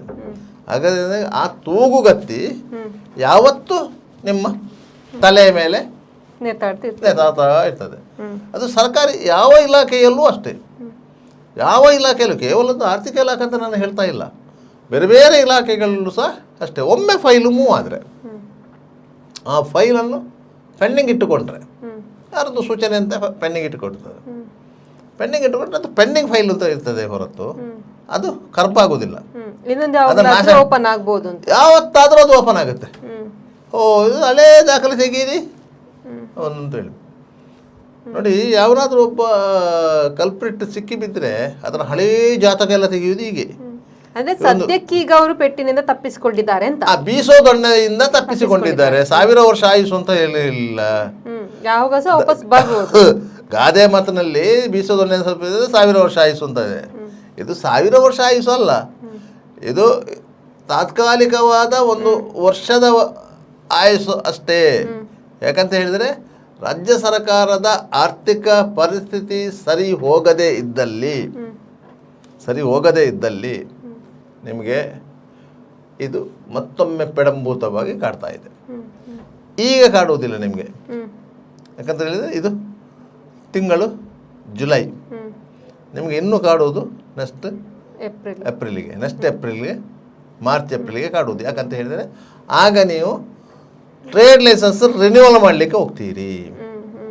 ರಿನ್ಯೂವಲ್ ಮಾಡಲಿಕ್ಕೆ ಹೋದಾಗ ನಿಮ್ಮ ಇದರಲ್ಲಿ ಇಷ್ಟು ಬಾಕಿ ಇದೆ ಅಂತ ಬರ್ತದೆ, ನೀವು ಅದನ್ನು ಕಟ್ಟಿ ಮತ್ತೆ ಲೈಸೆನ್ಸ್ ರಿನ್ಯೂವಲ್ ಆಗುತ್ತದೆ. ಯಾಕಂತ ಹೇಳಿದರೆ ಟ್ರೇಡ್ ಲೈಸೆನ್ಸ್ ವ್ಯವಸ್ಥೆ ಏಕೀಕೃತವಾಗಿರುವುದರಿಂದ ನಿಮಗೆ ಎಲ್ಲಿ ನೀವು ಅದನ್ನು ಅಪ್ಲಿಕೇಶನ್ ಹಾಕಿದ್ರು ಕೂಡಲೇ ಬೆಂಗಳೂರಿನ ಸರ್ವರ್ಗೆ ಕನೆಕ್ಟ್ ಆಗ್ತದೆ, ಗೊತ್ತಾಗುತ್ತೆ ಇವರ ಅಕೌಂಟ್ ಇಷ್ಟು ಬಾಕಿ ಇದೆ ಅಂತೇಳಿ. ಆದ್ದರಿಂದಾಗಿ ನೀವು ಒಂದಲ್ಲ ಒಂದು ದಿವಸ ಈಗ ಕೊಟ್ಟ ನೋಟಿಸ್ನಲ್ಲಿ ಎಷ್ಟು ಇದೆಯಾ ಅದನ್ನು ನೀವು ಕಟ್ಟುವಂಥ ಪರಿಸ್ಥಿತಿ ಬರ್ಬೋದು. ಅದು 1 ವರ್ಷ ಡಿಲೇ ಆಗ್ಬೋದು, 2 ವರ್ಷ ಡಿಲೇ ಆಗ್ಬೋದು. ಮೋಸ್ಟ್ಲಿ ನನ್ನ ಲೆಕ್ಕದಲ್ಲಿ ಬರುವ ಏಪ್ರಿಲಲ್ಲಿ ತೊಂದರೆ ಆಗ್ತದೆ. ಯಾಕಂದರೆ ಏಪ್ರಿಲ್ಗೆ 1ಕ್ಕೆ ನೀವು ಟ್ರೇಡ್ ಲೈಸೆನ್ಸ್ ರಿನ್ಯೂವಲ್ ಮಾಡಲೇಬೇಕಲ್ಲ. ಸ್ಥಳೀಯ ಸಂಸ್ಥೆಗಳಲ್ಲಿ ಏನು ನೀವು ಟ್ರೇಡ್ ಲೈಸೆನ್ಸ್ ತೊಗೊಂಡಿದ್ದೀರಾ ಅದನ್ನು ಪ್ರತಿ ವರ್ಷ ರಿನ್ಯೂವಲ್ ಮಾಡಲೇಬೇಕು. ರಿನ್ಯೂವಲ್ ಮಾಡುವಾಗ ಇದೊಂದು ಅಡ್ಡ ಬರುತ್ತೆ, ಟ್ಯಾಕ್ಸ್ ಬಾಕಿ ಇದೆ ಅಂತೇಳಿ. ಹಾಗೆ ಈ ಕೆಲವು ಈ ಜನಪ್ರತಿನಿಧಿಗಳೆಲ್ಲ ಟ್ಯಾಕ್ಸ್ ಕಟ್ಟೋದು ಯಾವಾಗ ಗೊತ್ತಾ? ಈ ಪಂಚಾಯತ್ ಎಲೆಕ್ಷನ್ ನಿಲ್ಲುವವರು, ತಾಲೂಕ್ ಪಂಚಾಯತ್ ಎಲೆಕ್ಷನ್ ನಿಲ್ಲುವವರೆಲ್ಲ ಅವರೆಲ್ಲ ಟ್ಯಾಕ್ಸ್ ಕಟ್ಟೋದು ನಾಮಿನೇಷನ್ ಹಾಕುವಾಗ. ಯಾವುದೊಂದು ಪಕ್ಷದಿಂದ ಅವರಿಗೆ ಅವಕಾಶ ಸಿಕ್ಕಿ ಅವರು ನಾಮಿನೇಷನ್ ಹಾಕುವಾಗ ಟ್ಯಾಕ್ಸ್ ಕಟ್ಟಿ ಹೋಗೋದು. ಯಾಕಂತ ಹೇಳಿ ಒಂದು ವೇಳೆ ಟ್ಯಾಕ್ಸ್ ಬಾಕಿ ಇದ್ದರೆ ಅವರ ನಾಮಿನೇಷನ್ ರಿಜೆಕ್ಟ್ ಆಗ್ತದೆ ಅಂತೇಳಿ. ಅದರಿಂದಾಗಿ ಈ ಟ್ರೇಡ್ ಲೈಸೆನ್ಸ್ ರಿನ್ಯೂವಲಿಗೆ ಟ್ಯಾಕ್ಸ್ ಬಾಕಿ ಇದೆ ಅಂತ ಹೇಳಿದರೆ ಟ್ರೇಡ್ ಲೈಸೆನ್ಸ್ ರಿನ್ಯೂವಲ್ ಮಾಡೋದಿಲ್ಲ ಅಂತಂದರೆ ಟ್ಯಾಕ್ಸ್ ಕಟ್ಟಲೇಬೇಕಾಗ್ತದೆ. ಇಲ್ಲಿ ಕೂಡ ಹಾಲು ತರಕಾರಿ ಸೇರಿ ಅಗತ್ಯ ವಸ್ತುಗಳಿಗೆ ತೆರಿಗೆ ವಿನಾಯಿತಿಯನ್ನು ನೀಡಿದ್ದಾರೆ. ಆದರೆ ತುಪ್ಪ, ಐಸ್ ಕ್ರೀಮ್, ಬೇಕರಿ ಸೇರಿ ತೆರಿಗೆ ವ್ಯಾಪ್ತಿಗೆ ವರ್ತಕರಿಗೆ GST ನೋಂದಣಿ ಕಡ್ಡಾಯ ಮಾಡಿರುವಂಥದ್ದು. ಹೌದು, ಈಗ GST ನೋಂದಣಿ ಕೆಲವು ಈಗ ಹಾಲು ಮಾರಾಟದ ಈಗ ನಂದಿನಿ ಮಿಲ್ಕ್ ಪಾರ್ಲರ್ ಅಪ್ಪ, ನಂದಿನಿ ಬ್ರ್ಯಾಂಡಿನ ಎಲ್ಲ ಸೊತ್ತುಗಳನ್ನ ಅಂಗಡಿಯಲ್ಲಿ ಮಾರಾಟ ಮಾಡ್ತಾರೆ ಅಂತ ಇಟ್ಕೊಳ್ಳಿ. ಅವರು ಉಪ ವ್ಯಾಪಾರಕ್ಕಾಗಿ ಬೇರೆ ಬೇರೆ ಸೊತ್ತುಗಳನ್ನು ಅದರಲ್ಲಿ ಇಟ್ಟಿರ್ತಾರೆ. ಆದ್ದರಿಂದ ನಂದಿನಿಗೆ ನಿಮಗೆ ಟ್ಯಾಕ್ಸ್ ಫ್ರೀ ಇದೆ ಅಂತಂದರೆ ನೀವು ಬಾಕಿದಕ್ಕೆ ಟ್ಯಾಕ್ಸ್ ಕಟ್ಟಿ ಅಂತ ಹೇಳ್ತಾರೆ. ಆದರೆ ಅವ ಮಾಡೋದು ಟೋಟಲಿ ವ್ಯಾಪಾರ. ಹಾಲಿನೊಟ್ಟಿಗೆ ಬಿಸ್ಕಿಟು, ಹಾಲಿನೊಟ್ಟಿಗೆ ಬ್ರೆಡ್ಡು, ಹಾಲಿನೊಟ್ಟಿಗೆ ಬನ್ನು, ಟೋಟಲಿ ವ್ಯಾಪಾರ. ಆದ್ದರಿಂದಾಗಿ ಆತನಿಗೆ ಹೊರೆ ಬೀಳ್ತದೆ. ನಿಮಗೆ ಯಾವುದು ಟ್ಯಾಕ್ಸ್ ಫ್ರೀ ಇದೆ, ಕೇವಲ ಅದೇ ವ್ಯಾಪಾರ ಮಾಡಿದರೆ ನಿಮಗೆ ಟ್ಯಾಕ್ಸ್ ಫ್ರೀ. ನೀವು ಅದರೊಟ್ಟಿಗೆ ಇನ್ನೊಂದು ಮಾರಿದರೆ ಅದರ ಟ್ಯಾಕ್ಸ್ ಇದರೊಟ್ಟಿಗೆ ಸೇರ್ತದೆ. ಆಟೋಮೆಟಿಕ್ಲಿ ಅದು ಮರ್ಜ್ ಆಗುತ್ತೆ. ಆದ್ದರಿಂದಾಗಿ ನಿಮಗೆ ಈ ಸಮಸ್ಯೆ ಸೃಷ್ಟಿಯಾಗೋದು. ಇದರಲ್ಲಿ ಮುಖ್ಯ ಉದ್ದೇಶ ಇದ್ದದ್ದು ರಾಜ್ಯ ಸರ್ಕಾರ ತಮ್ಮ ಸಂಪನ್ಮೂಲಗಳನ್ನು ಕ್ರೋಢೀಕರಣಗೊಳಿಸುವಂಥ ಉದ್ದೇಶ ಇದ್ದದ್ದೇ ಹೊರತು ಬೇರೆ ಉದ್ದೇಶ ಇರಲಿಲ್ಲ. GST ಅಂತ ಹೇಳಿದ ಕೂಡಲೇ ಸಾಮಾನ್ಯ ಜನರಿಗೆ ಅದು ಕೇಂದ್ರ ಸರ್ಕಾರ ಜಾರಿಗೊಳಿಸಿದಂತಹ ಒಂದು ಟ್ಯಾಕ್ಸ್ ಸಿಸ್ಟಮ್. ಅದೇ ಸಣ್ಣ ವರ್ತಕರಿಗೆ ಕಳೆದ 1 ತಿಂಗಳಿಂದ ತೆರಿಗೆ ನೋಟಿಸ್ನ ವಾಣಿಜ್ಯ ಇಲಾಖೆಯಿಂದ ತೊಂದರೆ ಆಗ್ತಿದೆ ಅಂತ. ಹೌದು. ಆದ್ರೆ ಸಣ್ಣ ವರ್ತಕರು ಪ್ರತಿಭಟನೆಯನ್ನು ಕೂಡ ನಡೆಸಿದ್ದಾರೆ. ಅದೇ ರೀತಿ ಜುಲೈ 25ರಂದು ಬಂದ್ ಮಾಡ್ತೇವೆ ಅಂತ ಹೇಳಿದಾಗ CM ಈಗ ಈ ನಿರ್ಧಾರವನ್ನ ಕೈಗೊಂಡಿರುವಂತ ಸಭೆ ನಡೆಸಿದ್ದಾರೆ. ಅಲ್ಲ, ಹೌದು. ಅದರಲ್ಲಿ ಏನಾಯ್ತು ಅಂತ ಹೇಳಿದ್ರೆ ಸುರಿಗೆ ಅವರು ಆಲೋಚನೆ ಮಾಡಿದ್ದು ಇದು ಕೇಂದ್ರ ಸರ್ಕಾರದ ತಲೆ ಮೇಲೆ ಹೋಗ್ಬೋದು ಅಂತ ಹೇಳಿ. ಅಲ್ಲ, ರಾಜ್ಯ ಸರ್ಕಾರ ಸಣ್ಣ ವ್ಯಾಪಾರಿಗಳ ಸಮಸ್ಯೆಯನ್ನು ಗಂಭೀರವಾಗಿ ಪರಿಗಣಿಸಿದೆ ಅಂತ ಇತ್ತಲ್ಲ. ಅಲ್ಲ, ಸಣ್ಣ ವ್ಯಾಪಾರಿಗಳ ಸಮಸ್ಯೆಯನ್ನು ಅವರು ಪರಿಗಣಿಸಲೇಬೇಕು. ಗಂಭೀರವಾಗಿ ಪರಿಗಣಿಸಿದಂತಲ್ಲ, ಅವರು ಪರಿಗಣಿಸಲೇಬೇಕು. ಯಾಕಂತ ಹೇಳಿದರೆ ರಾಜ್ಯ ಸರ್ಕಾರವೇ ಗೂಡ್ಸ್ ಆ್ಯಂಡ್ ಸರ್ವಿಸ್ ಟ್ಯಾಕ್ಸ್ ಅಂತ ಏನು ಮಾಡಿದೆ. ಇದು ಕೇಂದ್ರ ಸರ್ಕಾರ ಮಾಡಿದ್ದಂಥದ್ದು. ದೇಶವ್ಯಾಪಿ ಏಕರೂಪದಲ್ಲಿ ಇರುವಂಥ ಒಂದು ಟ್ಯಾಕ್ಸ್ ಸಿಸ್ಟಮ್ ಅದು. ಆದ್ದರಿಂದಾಗಿ ಆ ಟ್ಯಾಕ್ಸ್ ಬಂದಾಗಲೇ ನಿಮಗೆ ಎಲ್ಲ ಮಾರಾಟ ತೆರಿಗೆ ತನಿಖಾ ಠಾಣೆಗಳು, ನಿಮ್ಮ ಕಮರ್ಷಿಯಲ್ ಟ್ಯಾಕ್ಸ್ ತನಿಖಾ ಠಾಣೆಗಳು ಎಲ್ಲವೂ ಬಂದಾದದ್ದು. ಅಗತ್ಯ ಇಲ್ಲ ತನಿಖೆ ಮಾಡುವಂಥದ್ದು ಅಂತ ಹೇಳಿ. ಯಾಕಂದರೆ ನೀವು ಎಲ್ಲಿ ಪ್ರಾಡಕ್ಟ್ ಆಗ್ತದೆ ಅಲ್ಲೇ ನೀವು ಟ್ಯಾಕ್ಸ್ ಕಟ್ಟಿ ಹೊರಗೆ ಬರುವುದು ಅಂತಂದರೆ ಅದನ್ನು ತನಿಖೆ ಅದನ್ನು ಟ್ಯಾಕ್ಸ್ ತಪ್ಪಿಸಿಕೊಂಡು ಬರ್ತಾರೆ ಅಂತೇಳಿ ತನಿಖೆ ಮಾಡೋದು ಅವಶ್ಯಕತೆ ಇದೆ. ಆದ್ರೆ ಇದು ಕೇಂದ್ರ ಸರ್ಕಾರದ ನಿರ್ಣಯದಂತೆ ರಾಜ್ಯ ಸರ್ಕಾರ ನೋಟಿಸ್ ಅನ್ನು ಕೊಟ್ಟಿರೋದು. ಇದರಲ್ಲಿ ರಾಜ್ಯ ಸರ್ಕಾರ ಏನ್ ಮಾಡ್ಲಿಕ್ಕೆ ಆಗ್ತದೆ? ಇಲ್ಲ, ರಾಜ್ಯ ಸರ್ಕಾರದ ಸೂಚನೆಯಂತೆಯೇ ವಾಣಿಜ್ಯ ತೆರಿಗೆ ಇಲಾಖೆ ನೋಟಿಸ್ ಕೊಟ್ಟಿರೋದು. ಯಾಕಂದ್ರೆ ಕೇಂದ್ರ ಸರ್ಕಾರ ಅಲ್ಲ, ಕೇಂದ್ರ ಸರ್ಕಾರಕ್ಕೂ ಇದಕ್ಕೂ ಸಂಬಂಧ ಇಲ್ಲ. ಕೇಂದ್ರ ಸರ್ಕಾರಕ್ಕೂ ಇದಕ್ಕೂ ಸಂಬಂಧ ಇಲ್ಲ. ರಾಜ್ಯ ಸರ್ಕಾರದ ವಾಣಿಜ್ಯ ಇಲಾಖೆ, ವಾಣಿಜ್ಯ ತೆರಿಗೆ ಇಲಾಖೆ ಏನಿದೆ ಅದು ರಾಜ್ಯ ಸರ್ಕಾರದ್ದು. ಆ ಇಲಾಖೆಯ ಮೂಲಕ ರಾಜ್ಯ ಸರ್ಕಾರಕ್ಕೆ ತೆರಿಗೆಯನ್ನು ಏರಿಸಲಿಕ್ಕೆ ಆಗ್ತಾ ಇಲ್ಲ. ರಾಜ್ಯ ಸರ್ಕಾರಕ್ಕೆ ಆ ಇಲಾಖೆಯ ಮೂಲಕ ತೆರಿಗೆಯನ್ನು ಏರಿಸಲಿಕ್ಕೆ ಆಗ್ತಾ ಇಲ್ಲ. ನೀವು ಒಂದು ಪ್ಯಾಕೆಟ್ ಬಿಸ್ಕಿಟಿಗೆ ನೀವು 10 ರೂಪಾಯಿ ಬಿಸ್ಕಿಟಿಗೆ 2 ರೂಪಾಯಿ ಟ್ಯಾಕ್ಸ್ ಆಗ್ತಾಯಿದ್ರಿ ಅಂತಂದರೆ ನೀವು ಅದನ್ನು 3 ರೂಪಾಯಿಗೆ ಏರಿಸಲಿಕ್ಕೆ ರಾಜ್ಯ ಸರ್ಕಾರಕ್ಕೆ ಆ ಇಲಾಖೆಗೆ ಸಾಧ್ಯ ಆಗ್ತಾ ಇಲ್ಲ. ಆದರೆ ನೀವು ಆ 2 ರೂಪಾಯಿಯನ್ನು ವಸೂಲು ಮಾಡುವಂಥ ಅಧಿಕಾರವನ್ನು ನೀವು ಹೊಂದಿರ್ತೀರಿ ಅಂತ. ಆದರೆ ಅದೇ 2 ರೂಪಾಯಿಯನ್ನು ನೀವು ಕಂಪನಿ ಆಲ್ರೆಡಿ ಪೇ ಮಾಡಿದೆ, ಕಂಪನಿ ಪೇ ಮಾಡಿದೆ, ನೀವು ವರ್ತಕರಿಂದ ನೀವು ಹೇಗೆ ವಸೂಲು ಮಾಡ್ತೀರಿ? ನೀವು ಒಂದು ಸಂಸ್ಥೆ, ಒಂದು ಕಂಪನಿ, ಒಂದು ಕಾರ್ಖಾನೆ ಒಂದು ವಸ್ತುಗಳನ್ನು ಪ್ರೊಡಕ್ಟ್ ಮಾಡ್ತದೆ. ಪ್ರೊಡಕ್ಟ್ ಮಾಡಿ ಮಾರ್ಕೆಟಿಗೆ ಬಿಡುವಾಗ ಆ ಎಷ್ಟು ವಸ್ತುಗಳನ್ನು ಮಾರ್ಕೆಟ್ಗೆ ಅವರು ಡಂಪ್ ಮಾಡ್ತಾರ ಅಷ್ಟಕ್ಕೂ ಅವರು ಟ್ಯಾಕ್ಸ್ ಕಟ್ಟಿರ್ತಾರೆ ಕಂಪನಿ. ಅದಕ್ಕೆ ನಿಮ್ಗೆ ಅದರಲ್ಲಿ ಅದರ ಲೇಬಲಲ್ಲಿ ಹಿಡಿದು ಇನ್ಕ್ಲೂಸಿವ್ ಆಲ್ ಟ್ಯಾಕ್ಸಸ್ ಅಂತ ಹೇಳಿ. ಈಗ ಆಲ್ ಟ್ಯಾಕ್ಸಸ್ ಇಲ್ಲ, ಇನ್ಕ್ಲೂಸಿವ್ ಜಿ ಎಸ್ ಟಿ ಕಟ್ಟಿ ಅದು ಹೊರಗೆ ಬರೋದು. ಮತ್ತೆ ನಿಮಗೆ ಅದು ಅಂಗಡಿಗೆ ಹೋದಾಗ ಅಂಗಡಿಯವರಿಗೆ ಅದರಲ್ಲಿ ಸಿಕ್ಕುವುದು ಕೇವಲ ಕಮಿಷನ್. ನೀವು ಕಮಿಷನ್ನ ಮೇಲೆ ಟ್ಯಾಕ್ಸ್ ಹಾಕ್ತೀರಾ? ಇದು ಕಮಿಷನ್ನ ಮೇಲೆ ಟ್ಯಾಕ್ಸ್ ಹಾಕಿದ್ದು. ಇದಕ್ಕೆ ಹೇಳುವುದು ಹೊಟ್ಟೆಗೆ ಬರ ಎಳೆದದ್ದು ಅಂತ. ನೀವು ವ್ಯಾಪಾರ ಮಾಡಿರೋದು ಕೇವಲ ಕಮಿಷನಿಗೆ, ಲಾಭಕ್ಕಾಗಿ ಅಲ್ಲ. ಕಮಿಷನ್ ಒಂದು ಲಾಭದ ವ್ಯವಸ್ಥೆ ಆಗಿದ್ದರೂ ಸಹ ನಿಮಗೆ ಸಿಗೋದು ನಿರ್ದಿಷ್ಟ ಕಮಿಷನ್ ಮಾತ್ರ. 1 ರೂಪಾಯಲ್ಲಿ ನಿಮಗೆ 10 ಪೈಸೆ ಸಿಗ್ಬೋದು, 15 ಪೈಸೆ ಸಿಗ್ಬೋದು, 20 ಪೈಸೆ ಸಿಗ್ಬೋದು. ಅದು ನಿಮಗೆ ಕಮಿಷನು. ನೀವು ಬೆಳಗ್ಗಿಂದ ಸಂಜೆವರೆಗೆ ಒಂದು ಅಂಗಡಿ ತೆರೆದಿಟ್ಟು ವ್ಯಾಪಾರ ಮಾಡಿದ್ದಕ್ಕೆ ನೀವು ಒಂದು 10,000 ರೂಪಾಯಿದ ವ್ಯಾಪಾರ ಮಾಡಿದರೆ ನಿಮಗೆ ಅದರಲ್ಲಿ ಲಾಭ ಅಂತ ಬರೋದು ಆಯಾ ಪ್ರಾಡಕ್ಟಿನ ಮೇಲೆ ಎಷ್ಟು ಪರ್ಸೆಂಟ್ ಕಮಿಷನ್ ಬರ್ತದೆ ಅದರ ಮೇಲೆ. ಸರಾಸರಿ ಅಂದರೆ ಒಂದು 15% ಬರ್ತದೆ. ನಿಮಗೆ ಯಾವುದೇ ಮಾರ್ಕೆಟಲ್ಲಿ ರೆಗ್ಯುಲರಾಗಿ ಸೇಲ್ ಆಗ್ತಾ ಹೋಗುವಂಥ ಪ್ರಾಡಕ್ಟ್ಗಳಿರ್ತದೆ, ರೆಗ್ಯುಲರಾಗಿ ಸೇಲ್ ಆಗ್ತದೆ. ಇದೆ ಒಂದು ಬ್ರ್ಯಾಂಡೆಡ್ ಸ್ವತ್ತುಗಳಂತ ಇರ್ತೇವೆ. ಆ ಬ್ರ್ಯಾಂಡೆಡ್ ಸ್ವತ್ತುಗಳ ಮೇಲೆ ಇರುವಂಥ ಕಮಿಷನ್ ಕಡಿಮೆ. ಬ್ರ್ಯಾಂಡೆಡ್ ಸ್ವತ್ತುಗಳ ಮೇಲೆ ಕಮಿಷನ್ ಕಡಿಮೆ. ನಾನ್ ಬ್ರ್ಯಾಂಡೆಡ್ ಸ್ವತ್ತುಗಳಿರ್ತದೆ. ಆ ಸ್ವತ್ತುಗಳನ್ನು ಕಸ್ಟಮರ್ ಪರ್ಚೇಸ್ ಮಾಡಬೇಕಾದ್ರೆ ಅಂಗಡಿಯವ ಫೋರ್ಸ್ ಮಾಡಬೇಕು. ನಿಮಗೆ ಟೂತ್ ಪೇಸ್ಟ್ ಬೇಕು, 10 20 ನಮೂನೆದ್ದು ಬ್ರ್ಯಾಂಡ್ಗಳಿವೆ. ನೀವು ಹೋಗಿ ಟೂತ್ಪೇಸ್ಟ್ ಕೇಳ್ತೀರಾ? ಇಲ್ಲ. ಕೋಲ್ಗೇಟ್ ಕೇಳ್ತೀರಿ, ಕಂಪನಿ ಹೆಸರನ್ನು ಹೇಳ್ತೀವಿ. ಕೋಲ್ಗೇಟ್ ಕೇಳ್ತೀರಿ. ಕೋಲ್ಗೇಟ್ ಅಂದರೆ ಟೂತ್ಪೇಸ್ಟು. ಆಗ ಅಂಗಡಿಯವನು ಹೇಳ್ತಾನೆ, ಈಗ ಕೋಲ್ಗೇಟ್ ಸರಿ ಬರ್ತಾ ಇಲ್ಲ, ಈಗ ನಿಮಗೆ ಪೆಪ್ಸೋಡೆಂಟ್ ಇದೆ, ಅದರಲ್ಲಿ ಕಮಿಷನ್ ಜಾಸ್ತಿ ಬರ್ತದೆ, ಅದರಿಂದ ನೀವು ಪೆಪ್ಸೋಡೆಂಟ್ ತಗೊಳ್ಳಿ ಅಂತ ಹೇಳಿ ನೀವು ಪೆಪ್ಸೋಡೆಂಟ್ ಇಟ್ಕೊಂಡು ಹೋಗ್ತೀರಿ. ರುಚಿ ಆಗ್ತದೆ, ಒಳ್ಳೆ ಕ್ವಾಲಿಟಿ ಇದೆ ಅಂತ ಆಗ್ತದೆ. ಮತ್ತೆ ನೀವು ಪೆಪ್ಸೋಡೆಂಟನ್ನು ಹೇಳ್ತೀರಿ, ಕೋಲ್ಗೇಟ್ ಕೇಳಲ್ಲ. ಅಂತ ಇದರಲ್ಲಿ ಕಮಿಷನ್ ಜಾಸ್ತಿ ಬರುತ್ತೆ ಅಂಗಡಿಯವರಿಗೆ. ಗೊತ್ತಾಯ್ತಾ? ಬ್ರ್ಯಾಂಡೆಡ್ ವಿಚಾರದಲ್ಲಿ ನಿಮಗೆ ಕಮಿಷನ್ ಬರೋದಿಲ್ಲ. ನೀವು ಚಪ್ಪಲ್ ಅಂಗಡಿ ಹೋದರೆ ನೀವು ಪ್ಯಾರಾಗಾನೇ ಕೇಳ್ತೀರಿ. ಯಾಕೆ? ಬ್ರ್ಯಾಂಡೆಡ್. ಆದರೆ ಅವರು ನಿಮಗೆ ಲೋಕಲ್ ಬ್ರ್ಯಾಂಡ್ ಚಪ್ಪಲಿ ಕೊಟ್ಟರೆ ನೀವು ಕೇಳ್ತೀರಾ? ಇಲ್ಲ, ನನಗೆ ಪ್ಯಾರಾಗಾನ್ ಕೊಡಿ. ಯಾಕಂದ್ರೆ ಅದು ಬಾಳಿಕೆ ಬರ್ತದೆ ಎನ್ನುವಂಥ ನಿಮಗೆ ವಿಶ್ವಾಸ. ಯಾಕಂತ ಹೇಳಿದರೆ ಅದನ್ನು ಅಷ್ಟು ಚೆಂದ ಮಾಡಿ ಮಾರ್ಕೆಟಿಂಗ್ ಮಾಡಿರ್ತಾರೆ, ಜಾಹೀರಾತು ಎಲ್ಲ ರೆಡಿ ಮಾಡಿ ಮಾರ್ಕೆಟಿಂಗ್ ಮಾಡ್ತಾರೆ. ಅದರಲ್ಲಿ ಕಮಿಷನ್ ಕಡಿಮೆ, ನೀವು ಕಡಿಮೆ ಜಾಸ್ತಿ ಕಮಿಷನ್ ಇರ್ತದೆ. ಇದು ಈ ರೀತಿಯ ವ್ಯತ್ಯಾಸಗಳಿರ್ತದೆ ವ್ಯವಹಾರದಲ್ಲಿ.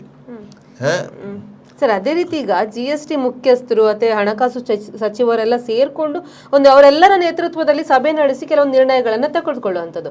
ಆ ನಿರ್ಣಯಗಳನ್ನು ರಾಜ್ಯ ಸರ್ಕಾರ ಕೂಡ ಅನುಷ್ಠಾನ ಮಾಡಬೇಕಾಗ್ತದಲ್ವಾ? ನೋಡಿ, GST ಮಂಡಳಿ ಅಂತ ಇದೆ, ಅದು ಕೇಂದ್ರ ಸರ್ಕಾರದ ಅಧೀನದಲ್ಲೂ ಇಲ್ಲ, ರಾಜ್ಯ ಸರ್ಕಾರದ ನಿಯಂತ್ರಣದಲ್ಲೂ ಇಲ್ಲ.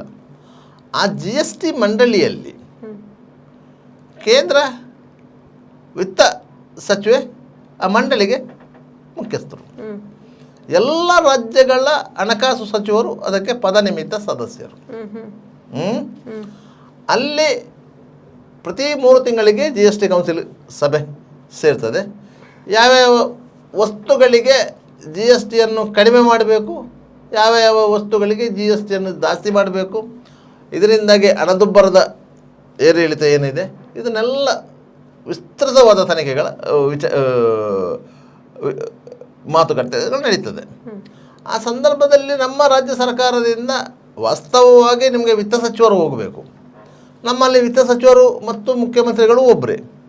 ಅವರು ಇಷ್ಟರವರೆಗೆ GST ಕೌನ್ಸಿಲ್ ಸಭೆಗೆ ಹೋದದ್ದಿಲ್ಲ. ಅವರು ಒಂದು ಕೃಷ್ಣ ಬೈರೇಗೌಡರನ್ನು ಮತ್ತು ಯಾರನ್ನಾದರೂ ಕಳಿಸ್ತಾರೆ.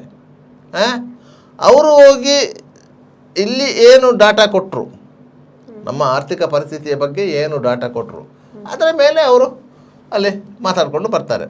ಅದೇ ವಿತ್ತ ಸಚಿವರು ಅಂತ ಆದ್ರೆ ಕೂಡಲೇ ವಿತ್ತ ಸಚಿವರಿಗೆ ಅವರ ಇಲಾಖೆಯ ಬಗ್ಗೆ ಎಲ್ಲ ಮಾಹಿತಿಗಳು ಆಗಿಂದಾಗೆ ಕ್ರೋಢೀಕರಣ ಆಗ್ತಾ ಇರ್ತದೆ ಅವರಲ್ಲಿ. ಅವರು GST ಕೌನ್ಸಿಲ್ ಸಭೆಯಲ್ಲಿ ಅದರ ಬಗ್ಗೆ ಪರಿಣಾಮಕಾರಿಯಾಗಿ ಮಾತಾಡಲಿಕ್ಕಾಗ್ತದೆ. ಅದಕ್ಕೆ ಒಬ್ಬರು ಆರ್ಥಿಕ ತಜ್ಞರೇ ಬೇಕು ಅಂತ ಇಲ್ಲ, ಅತ್ಯಂತ ನುರಿತ ಆಡಳಿತಗಾರನೂ ಸಾಕಾಗ್ತದೆ. ಹಾಗಂತ ಹೇಳಿ ಕೃಷ್ಣ ಬೈರೇಗೌಡರೇನು ಕಡಿಮೆ ಪ್ರಮಾಣದ ಬುದ್ಧಿವಂತರೇನಲ್ಲ, ಅತ್ಯಂತ ಬುದ್ಧಿವಂತರೇ, ಒಳ್ಳೆ ಎಜುಕೇಷನ್ ಇದ್ದವರೇ. ಅವರು ಪರಿಣಾಮಕಾರಿಯಾಗಿ ರಾಜ್ಯ ಸರ್ಕಾರವನ್ನು GST ಮಂಡಳಿಯಲ್ಲಿ ಪ್ರತಿನಿಧಿಸಿದವರು.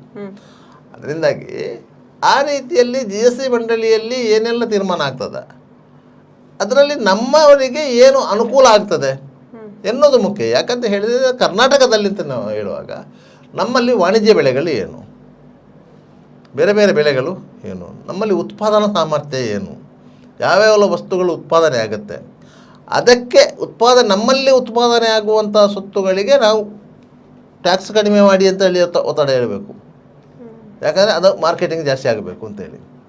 ಈಗ ನಮ್ಮಲ್ಲಿ ಈಗ ಟೂತ್ಪೇಸ್ಟು ಉತ್ಪಾದನೆ ಆಗುತ್ತೆ, ಮೈಸೂರು ಸ್ಯಾಂಡಲ್ ಸೋಪು ಉತ್ಪಾದನೆ ಆಗುತ್ತೆ. ಅದೇ ರೀತಿ ಲಕ್ಸ್ ಇನ್ನಿತರ ಸೋಪುಗಳು ಬೇರೆ ಬೇರೆ ರಾಜ್ಯದಲ್ಲಿ ಉತ್ಪಾದನೆ ಆಗ್ತದೆ. ಅದರಿಂದಾಗಿ ನಾವು ನಮ್ಮಲ್ಲಿ ಏನು ಉತ್ಪಾದನೆ ಆಗ್ತದೆ ಅಂಥ ಸೊತ್ತುಗಳ ಮೇಲೆ ನೀವು ವಿಧಿಸುವ ಟ್ಯಾಕ್ಸಿನ ಪ್ರಮಾಣವನ್ನು ಕಡಿಮೆ ಮಾಡಬೇಕು. ನೀವು ಸ್ಲ್ಯಾಬ್ ಚೇಂಜ್ ಮಾಡಬೇಕು. ಅಲ್ಲಿ ಅರೆಯಲ್ಲಿ ಸ್ಲ್ಯಾಬ್ಗಳಿವೆ, ಆ ಸ್ಲ್ಯಾಬ್ ಚೇಂಜ್ ಮಾಡಬೇಕು. 3ನೇ ಸ್ಲ್ಯಾಬಿಂದ 2ನೇ ಸ್ಲ್ಯಾಬಿಗೆ ತರಬೇಕು, 2ನೇ ಸ್ಲ್ಯಾಬಿಂದ 4ನೇ ಸ್ಲ್ಯಾಬಿಗೆ ತರಬೇಕು. ಇದರಿಂದಾಗಿ ಜನರಿಗೆ ಅನುಕೂಲ ಆಗುತ್ತೆ. ಈ ರೀತಿಯಾಗಿ GST ಮಂಡಳಿ ಸಭೆಯಲ್ಲಿ ನಾವು ಪರಿಣಾಮಕಾರಿಯಾಗಿ ತಮ್ಮ ವಾದವನ್ನು ಮಂಡಿಸಬೇಕು. ಅದರಿಂದಾಗಿ ನಾವು ಉತ್ಪಾದನೆ ಮಾಡುವಂಥ ಸೊತ್ತುಗಳಿಗೆ ಟ್ಯಾಕ್ಸ್ ರಿಲ್ಯಾಕ್ಸೇಷನ್ ಸಿಕ್ಕಿ ಅದು ಜನರಿಗೆ ಅನುಕೂಲ ಆಗ್ತದೆ. ಯಾಕಂತ ಹೇಳಿದರೆ ಒಂದಕ್ಕೆ ರೇಟ್ ಕಡಿಮೆ ಆಯಿತು ಅಂತ ಹೇಳಿ ಇವನೇನು ಹೊಟ್ಟೆ ಬಿರಿಯುವಷ್ಟು ತಿನ್ನೋದಿಲ್ಲ, ಆದರೆ ಅವನ ಆರ್ಥಿಕ ಪರಿಸ್ಥಿತಿಯ ಮೇಲೆ ಅದು ಅವಲಂಬನೆಗೆ ಪರಿಣಾಮ ಬೀಳ್ತದೆ. ಸರ್, ನೀವು ಹೇಳಿದ್ರಿ ಕೇಂದ್ರ ಸರ್ಕಾರ ಯಾವುದೇ ಸಂಬಂಧ ಪಟ್ಟದಲ್ಲ ಅಂತ. ಆದ್ರೆ GST ಎಲ್ಲವನ್ನು ಕೂಡ ಕೇಂದ್ರ ಸರ್ಕಾರ ಸಂಗ್ರಹ ಮಾಡಿ ಅದನ್ನು ರಾಜ್ಯಗಳಿಗೆ ಪರ್ಸೆಂಟೇಜ್ ಲೆಕ್ಕದಲ್ಲಿ ಹಂಚಿಕೆ ಮಾಡುದಲ್ವಾ? ಹೌದು ನೋಡಿ, ಎಲ್ಲ GST ಅಂತ ಹೇಳಿದ ಕೂಡಲೇ ಅದು ಏನು ನೀವು ಒಂದು ಪರ್ಚೇಸ್ ಮಾಡಿ ನೀವು ಒಂದು ಸುತ್ತಿನ ಮೇಲೆ 1 ರೂಪಾಯಿ ಟ್ಯಾಕ್ಸ್ ಕಟ್ಟಿದ್ದೀರಿ ಅಂತ ಹೇಳಿದ್ರೆ ಆ ಟ್ಯಾಕ್ಸ್ ಹೋಗೋದು ಕೇಂದ್ರ ಸರ್ಕಾರಕ್ಕೆ, ರಾಜ್ಯ ಸರ್ಕಾರಕ್ಕೆ ಇಲ್ಲ. ರಾಜ್ಯ ಸರ್ಕಾರದಕ್ಕೆ ಟ್ಯಾಕ್ಸ್ ಹೋಗೋದು ಯಾವುದರಿಂದ ಮದ್ಯ, ಪೆಟ್ರೋಲ್ ಸರ್ಚಾರ್ಜಿ ಇಂಥದ್ದು ಕೆಲವು ಸುತ್ತುಗಳಿವೆ, ಅದು ರಾಜ್ಯ ಸರ್ಕಾರ ಟ್ಯಾಕ್ಸ್ ಹಾಕೋದು. ಬೇರೆ ಎಲ್ಲ ವಿಚಾರಗಳಿಗೆ ಆ ಟ್ಯಾಕ್ಸ್ಗಳು ಮೊದಲು ರಾಜ್ಯ ಸರ್ಕಾರಕ್ಕೆ ಹೋಗ್ತಾಯಿತ್ತು, ಈಗ ಕೇಂದ್ರ ಸರ್ಕಾರ. ಕೇಂದ್ರ ಸರ್ಕಾರ ಅದರಲ್ಲಿ ನಿಮ್ಮ GST ಪಾಲು ಎಷ್ಟು, ನಿಮ್ಮ ರಾಜ್ಯದಿಂದ ಕೇಂದ್ರ ಸರ್ಕಾರಕ್ಕೆ 40,000 ಕೋಟಿ ರೂಪಾಯಿ GST ಬಂದಿದೆ, ಲೆಕ್ಕ ಇದೆ ಅವರ ಹತ್ರ. ಕರ್ನಾಟಕ ರಾಜ್ಯದಿಂದ ಕೇಂದ್ರ ಸರ್ಕಾರಕ್ಕೆ ಎಷ್ಟು GST ಬಂದಿದೆ ಅಂತೇಳಿ ಲೆಕ್ಕ ಇರ್ತದೆ. 40,000 ಕೋಟಿ ಬಂದಿದೆ. ಅದರಲ್ಲಿ ಇಷ್ಟು ಪರ್ಸೆಂಟು ನಿಮಗೆ GST ರಿಲ್ಯಾಕ್ಸೇಷನ್ ನಿಮಗೆ ಟ್ರಾನ್ಸ್ಫರ್ ಮಾಡ್ತಾ ಇದ್ದೇವೆ ಅಂತೇಳಿ. ಅದರಿಂದಾಗಿ GSTಯ ವಿಚಾರದಲ್ಲಿ ರಾಜ್ಯ ಸರ್ಕಾರಕ್ಕೆ ಅಷ್ಟು ಟ್ಯಾಕ್ಸ್ ಬರುತ್ತೆ. ಇವರು ಆ ಲೆಕ್ಕಾಚಾರವನ್ನು ನೋಡಿಕೊಂಡೇ ನೀವು ಬಜೆಟ್ ಮಂಡನೆ ರೂಪಿಸಬೇಕು, ಅದನ್ನು ಮಂಡಿಸಬೇಕು. GST ಲಾಭಾಂಶ ಎಷ್ಟು ಬರ್ತದೆ ಅಂತೇಳಿ, ಬೇರೆ ಬಾಕ್ತರಿಂದ ಎಷ್ಟು ಬರ್ತದೆ ಅಂತೇಳಿ. ನೀವು 53,000 ಕೋಟಿ ರೂಪಾಯಿಗಳನ್ನು ಕೇವಲ ಗ್ಯಾರಂಟಿ ಯೋಜನೆಗಳಿಗೆ ಮೀಸಲಿಟ್ಟಾಗ ಆಲೋಚನೆ ಮಾಡಬೇಕಿತ್ತು. ಆ 53,000 ಕೋಟಿ ರೂಪಾಯಿಗಳನ್ನು ನಾವು ಎಲ್ಲಿಂದ ತುಂಬಿಸುವುದು ಅಂತೇಳಿ ಅದರಲ್ಲಿ ಆಲೋಚನೆ ಮಾಡದೆ ಅಂತ ಒಂದು ಭರವಸೆ ನೀಡಿ ಅಧಿಕಾರಕ್ಕೆ ಬಂದ ಮೇಲೆ ಅದು ಅನಿವಾರ್ಯವಾದಾಗ, ನೀವು ಗ್ಯಾರಂಟಿ ಯೋಜನೆಗಳನ್ನು ಜಾರಿ ಮಾಡೋದು ಅನಿವಾರ್ಯವಾದಂಥ ಸಂದರ್ಭದಲ್ಲಿ ನೀವು ಮದ್ಯಕ್ಕೆ ರೇಟ್ ಜಾಸ್ತಿ ಮಾಡಿದಿರಿ. ನಿಮಗೆ ಅವಕಾಶ ಇದ್ದದ್ದು ಅದಕ್ಕೆ.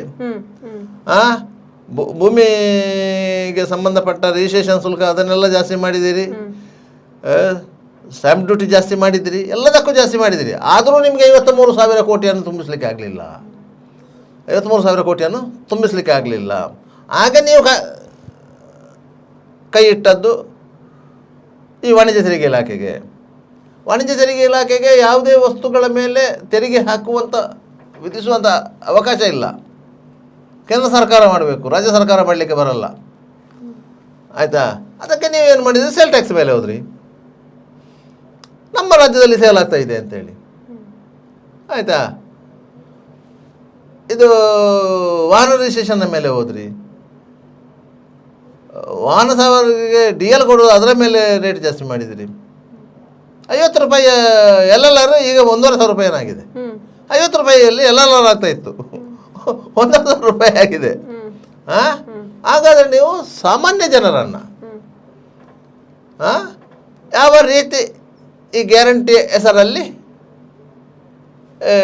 ದೋಚ್ತಾ ಇದ್ದೀರಿ ಅಂತ ಅರ್ಥ. ಆಯಿತಾ? ಸರ್ಕಾರ ಹೇಳ್ತಾ ಇದೆ ಗ್ಯಾರಂಟಿಯಿಂದಾಗಿ ನಮ್ಮ ಆರ್ಥಿಕ ರೀತಿ ಬದಲಾಗಿದೆ, ಮೇಲ್ಮಟ್ಟಕ್ಕೆ ಹೇರಿದೆ. ಕಡು ಬಡತನ ರೇಖೆಯಿಂದ ಜನರು ಮೇಲೆತ್ತಿದ್ದಾರೆ, ಬಡತನ ರೇಖೆಗಿಂತ ಮೇಲೆ ಬಂದಿದ್ದಾರೆ, ಮಧ್ಯಮ ವರ್ಗಕ್ಕೆ ಬಂದಿದ್ದಾರೆ. ಕಡು ಬಡತನದಿಂದ ಬಡತನ ರೇಖೆಗೆ ಆದ್ದರಿಂದ ಇದು ಯಾಕೆ ಹೇಳ್ತಾ ಇದ್ದಾರೆ ಅಂತ ಹೇಳಿದರೆ, ನೆಕ್ಸ್ಟಿಗೆ ಈ ಸರ್ಕಾರ BPL ಕಾರ್ಡನ್ನು ರದ್ದು ಮಾಡಲಿಕ್ಕೆ ಅಂತ ಪ್ರಯತ್ನ ಮಾಡ್ತದೆ. ನೀವು ಬಿಲೋ ಪವರ್ಟಿ ಲೇನಿಂದ ಮೇಲೆ ಬಂದ ಮೇಲೆ ನೀವು ಅಪ್ಪರ್ ಪವರ್ ಲೇನ್ಗೆ ಹೋದ್ರಿ ಅಂತ ಇದಲ್ಲ, ಮತ್ತು ನಿಮಗೆ APL ಅಲ್ಲ ಕೊಡೋದು. ಇವತ್ತಿನವರೆಗೆ APL ಕಾರ್ಡ್ನವರಿಗೆ 15 ರೂಪಾಯಿಗೆ ಅಕ್ಕಿ ಕೊಡಲಿಕ್ಕೆ ಸಾಧ್ಯ ಆಗಿದೆ? ಆಗಲಿಲ್ಲ. BPL ಅವರಿಗೆ 10 kg ಅಕ್ಕಿ ಕೊಡಲಿಕ್ಕೆ ಸಾಧ್ಯ ಆಯಿತಾ? ಇಲ್ಲ. ಕೇಂದ್ರ ಸರ್ಕಾರದ ಯೋಜನೆ ಅಡಿಯಲ್ಲಿ ಬರುವಂಥ 5 kg ಅಕ್ಕಿಯೇ ಬರೋದು. ಅದಕ್ಕೆ ನಗದು ಕೊಡ್ತೇನೆ ಅಂತ ಹೇಳಿದರು, 36 ರೂಪಾಯಿ. ನಗದು ಬರ್ತಾ ಇಲ್ಲ. ಕೆಲವು ಮಹಿಳೆಯರಿಗೆ ವೃದ್ಧಾಪ್ಯ ವೇತನ ಬರ್ತಾ ಇಲ್ಲ, ಅಂಗವಿಕಲರ ವೇತನ ಬರ್ತಾ ಇಲ್ಲ, ವಿದ್ಯಾರ್ಥಿ ವೇತನಗಳೂ ಬರ್ತಾ ಇಲ್ಲ ಕೆಲವರಿಗೆ. ಇಂಥ ಸಮಸ್ಯೆಯಲ್ಲಿ ರಾಜ್ಯ ಸರ್ಕಾರದ ಆರ್ಥಿಕ ಪರಿಸ್ಥಿತಿ ಅತ್ಯಂತ ಡೋಲಾಯಮಾನ ಸ್ಥಿತಿಯಲ್ಲಿದೆ, ಅತ್ಯಂತ ಕಂಜೆಸ್ಟೆಡ್ ಪರಿಸ್ಥಿತಿಯಲ್ಲಿದೆ. ಸದ್ಯಕ್ಕೀಗ ದಕ್ಷಿಣ ಕನ್ನಡ ಮತ್ತು ಉಡುಪಿಯ ವರ್ತಕರು ನೋಟಿಸ್ ಬಂದಿಲ್ಲ ಅಂತ ಒಂದು ಆತಂಕದಿಂದ ದೂರ ಆಗಿದ್ದಾರೆ ಅಂತ ಅನ್ನುವಂಥದ್ದು. ಅಂದ್ರೆ ಇದೀಗ ಸಿಎಂ ಸಿದ್ದರಾಮಯ್ಯ ಅವರು ಈ ಬಗ್ಗೆ ಸಭೆ ಕರೆದು 9,000 ನೋಟಿಸ್ಗಳ ಬಗ್ಗೆ ಕ್ರಮ ಇಲ್ಲ ಎಂದಿದ್ದಾರೆ. ಕೊಟ್ಟಿರೋ ಆದ್ರೆ ಇದರಿಂದ ವರ್ತಕರು ಪಾರಾಗಿದ್ದಾರೆ ಅಂತ ಅಲ್ವಾ ಅಂತ ಸದ್ಯಕ್ಕೆ ಬೀಸೋದನ್ನ ತಪ್ಪಿಸ್ಕೊಂಡಿದ್ದಾರೆ ಅಷ್ಟೇ. ಯಾವ್ದಾದ್ರು ಒಂದು ದಿವಸ ಬರ್ಬೋದು. ಇಲ್ಲಿ ಏನಾಗಿದೆ ಅಂತ ಹೇಳಿದೆ, ದಕ್ಷಿಣ ಕನ್ನಡ ಜಿಲ್ಲೆಯಲ್ಲಿ ಹೆಚ್ಚು ಮಂದಿಗೆ ನೋಟಿಸ್ ಬರಲಿಲ್ಲ. ಯಾಕಂತ ಹೇಳಿದರೆ ಈ ಬೀದಿ ಬದಿ ವ್ಯಾಪಾರಿಗಳು ಇಂಥವರಿಗೆಲ್ಲ ನೋಟಿಸು ಬರಲಿಲ್ಲ. ಇಲ್ಲಿ ನೋಟಿಸು ಬಂದಿರುವುದು ಯಾರಿಗೆ ಅಂತ ಹೇಳಿದರೆ, ಒಂದು ಬಾರ್ ವೈನ್ ಶಾಪ್ ಓನರ್ಗಳಿಗೆ ಬಂದಿದೆ, ಮತ್ತು ಒಂದು ಹೋಲ್ಸೇಲು ಹಣ್ಣಿನ ಅಂಗಡಿ ವ್ಯಾಪಾರಿಗಳಿಗೆ ಬಂದಿದೆ, ಅವರಿಗೆ ಟ್ಯಾಕ್ಸ್ ರಿಯಲೈಸೇಷನ್ ಇದೆ ಅಂಥವರಿಗೆ ಬಂದಿದೆ, ಈ ತರಕಾರಿ ಹೋಲ್ಸೇಲ್ ಮಾರಾಟಗಾರರಿಗೆಲ್ಲ ಬಂದಿದೆ. 40 ಲಕ್ಷಕ್ಕಿಂತ ಯಾರು ಸಾಕ್ಷಿಯಾಗಿದೆ ಅಂಥವರಿಗೆಲ್ಲ ಕೆಲವರಿಗೆ ಬಂದಿದೆ. ಆದರೆ ಇಲ್ಲಿ ಯಾವ ಬೀದಿ ಬದಿಯ ವ್ಯಾಪಾರಿಗಳಿಗೆ ಆ ಟ್ರಾನ್ಸಾಕ್ಷನ್ ಇಲ್ಲ. ಅವರಿಗೆ ಒಂದು ವೇಳೆ ಅಂಥ ಟ್ರಾನ್ಸಾಕ್ಷನ್ ಬಂದಿದ್ದರೆ ಅದು ಬೇರೆ ಆದಾಯದ ಮೂಲ. ಒಂದು ವೇಳೆ ಅವರ ಅಕೌಂಟಿಗೆ ಆ ಹಣ ಬಂದಿದ್ದರೆ ಬೇರೆ ಆದಾಯದ ಮೂಲ. ಅದರಿಂದಾಗಿ ಆ ರೀತಿ ಬಂದಿದೆ. ಮೀನಿನ ವ್ಯಾಪಾರಿಗಳಿಗೆ ಬಂದಿದೆ, ಧಕ್ಕೆಯಲ್ಲಿ ಮೀನಿನ ವ್ಯಾಪಾರ ಮಾಡುವವರಿಗೆ ಬಂದಿದೆ, ನೋಟಿಸ್ಗಳು ಬಂದಿದೆ. ಅದರಿಂದಾಗಿ ಅಂಥ ನೋಟಿಸುಗಳನ್ನು ಸದ್ಯಕ್ಕೆ ತಡೆ ಹಿಡಿದಿದ್ದಾರೆ. ಮತ್ತು ಅವರು ಆ ನೋಟಿಸನ್ನು ಕೊಂಡೋಗಿ ಇದು ಕಮರ್ಷಿಯಲ್ ಟ್ಯಾಕ್ಸ್ ಆಫೀಸಲ್ಲಿ ವಾಣಿಜ್ಯ ತೆರಿಗೆ ಆ ನೋಟಿಸನ್ನು ಕೊಂಡೋಗಿ ಆ ನೋಟಿಸನ್ನು ಕ್ಯಾನ್ಸಲ್ ಮಾಡಿಸಬೇಕು. ಇಲ್ಲದ್ರೆ ಅದು ಹಾಗೇ ಇರ್ತದೆ. ಅದರ ಕಾಪಿ ಹಾಗೇ ಇರ್ತದೆ ಅಲ್ಲಿ. ಅದು ನಾಳೆ ಇಲ್ಲದ್ರೆ ನಾಡ್ದು ಯಾವಾಗಾದರೂ ಪುನಃ ಭೂತದಾಗಿ ಎದ್ಕೊಂಡು ಬರ್ತದೆ ಅದು. ಅದು ಕೇವಲ ಇದೊಂದು ಅಂತಲ್ಲ, ಸರ್ಕಾರಿ ಇಲಾಖೆಯ ಎಲ್ಲ ನೋಟಿಸುಗಳು ಹಣೆ ಬರೋವು ಅಷ್ಟೇ. ನಿಮಗೆ ನೀವು ಮೆಸ್ಕಾಮಿದ್ದು ಬಿಲ್ ಕಟ್ಟಲಿಲ್ಲ ಅಂತ ಹೇಳಿದರೆ ನಿಮಗೆ ಅದರಲ್ಲಿ ಡಿಟೆಕ್ಷನ್ ಇದೆ ಅಂತ ಹೇಳಿದರೆ ಗೃಹಜ್ಯೋತಿ ಡಿಟೆಕ್ಷನ್ ಇರ್ತದೆ. ಎಲ್ಲ ಬಿಲ್ಲಲ್ಲಿ ಗೃಹಜ್ಯೋತಿ ಡಿಡಕ್ಷನ್ ಬರ್ತದೆ. ನೀವು ತಿಂಗಳಿಗೊಮ್ಮೆ ಇಲ್ಲ 2 ತಿಂಗಳಿಗೆ ಹೋಗಿ ಅಲ್ಲಿ ಚೆಕ್ ಮಾಡಿದರೆ ನಿಮ್ಮ ಡಿಡಕ್ಷನ್ ಆಗಲಿಲ್ಲ ಅಂತ ಹೇಳಿದರೆ ಅವರು ಡಿಡಕ್ಷನ್ ಮಾಡ್ತಾರೆ. ಮಾಡೋದಿಲ್ಲ ಅಂತೇನಿಲ್ಲ. ರೆಗ್ಯುಲರಾಗಿ ಡಿಡಕ್ಷನ್ ಆಗದೇ ಇದ್ದರೆ ನಿಮಗೆ ಅದನ್ನು ರಿಫಂಡ್ ಮಾಡೋ ಸಿಸ್ಟಮ್ ಇದೆ, ಅದು ಇದೆ. ಆದರೆ ಯಾರು ಹೋಗ್ತಾ ಇಲ್ಲ ಅಷ್ಟೇ. ಅದು ಮಾಡ್ಬೋದು. ಆದರೆ ಸರ್ಕಾರದ ಖಜಾನೆಗೆ ಒಮ್ಮೆ ದುಡ್ಡು ಹೋದರೆ ಅದು ವಾಪಸ್ಸು ಬರೋದಿಲ್ಲ. ಅದು ವಾಪಸ್ಸು ಬರೋದಿಲ್ಲ. ಅಂದರೆ ಸಾರ್ವಜನಿಕ ವಲಯದಲ್ಲಿ ಕೇಳ್ತಿರೋ ಅಂದರೆ ತೆರಿಗೆ ವಿಧಿಸುವುದು ಕೇಂದ್ರ ಸರ್ಕಾರ, ಆದರೆ ಇದೀಗ ಹಳೆ ತೆರಿಗೆ ಬಾಕಿಯನ್ನು ಸಂಪೂರ್ಣ ಮನ್ನಾ ಮಾಡ್ತಿರೋದು ರಾಜ್ಯ ಸರ್ಕಾರ. ಅಲ್ಲ, ತೆರಿಗೆ ವಿಧಿಸಿದ್ದೇ ರಾಜ್ಯ ಸರ್ಕಾರಕ್ಕೆ. ರಾಜ್ಯ ಸರ್ಕಾರವೇ ತೆರಿಗೆ ವಿಧಿಸುವುದು, ಕೇಂದ್ರ ಸರ್ಕಾರ ಅಲ್ಲ. ನಿಮ್ಮ ತೆರಿಗೆ ಕೇಂದ್ರ ಸರ್ಕಾರಕ್ಕೆ ಹೋಗೋದಿದ್ದರೂ ಕೇಂದ್ರ ಸರ್ಕಾರ ಅದರ ಬೆನಿಫಿಟ್ಸನ್ನು ರಾಜ್ಯ ಸರ್ಕಾರಕ್ಕೆ ಕೊಡ್ತದೆ. ನಿಮ್ಮ ರಾಜ್ಯದಿಂದ 40,000 ಕೋಟಿ ಕೇಂದ್ರ ಸರ್ಕಾರಕ್ಕೆ ತೆರಿಗೆ ಹೋಗಿದ್ರೆ ಅದರಲ್ಲಿ ಇಷ್ಟೇ % ಹಣ ಪುನಃ ರಾಜ್ಯ ಸರ್ಕಾರಕ್ಕೆ ಬರ್ತದೆ. ಆದ್ದರಿಂದಾಗಿ ರಾಜ್ಯ ಸರ್ಕಾರವೇ ಇದರ ಬಾಧ್ಯತೆ ಇರುವುದು.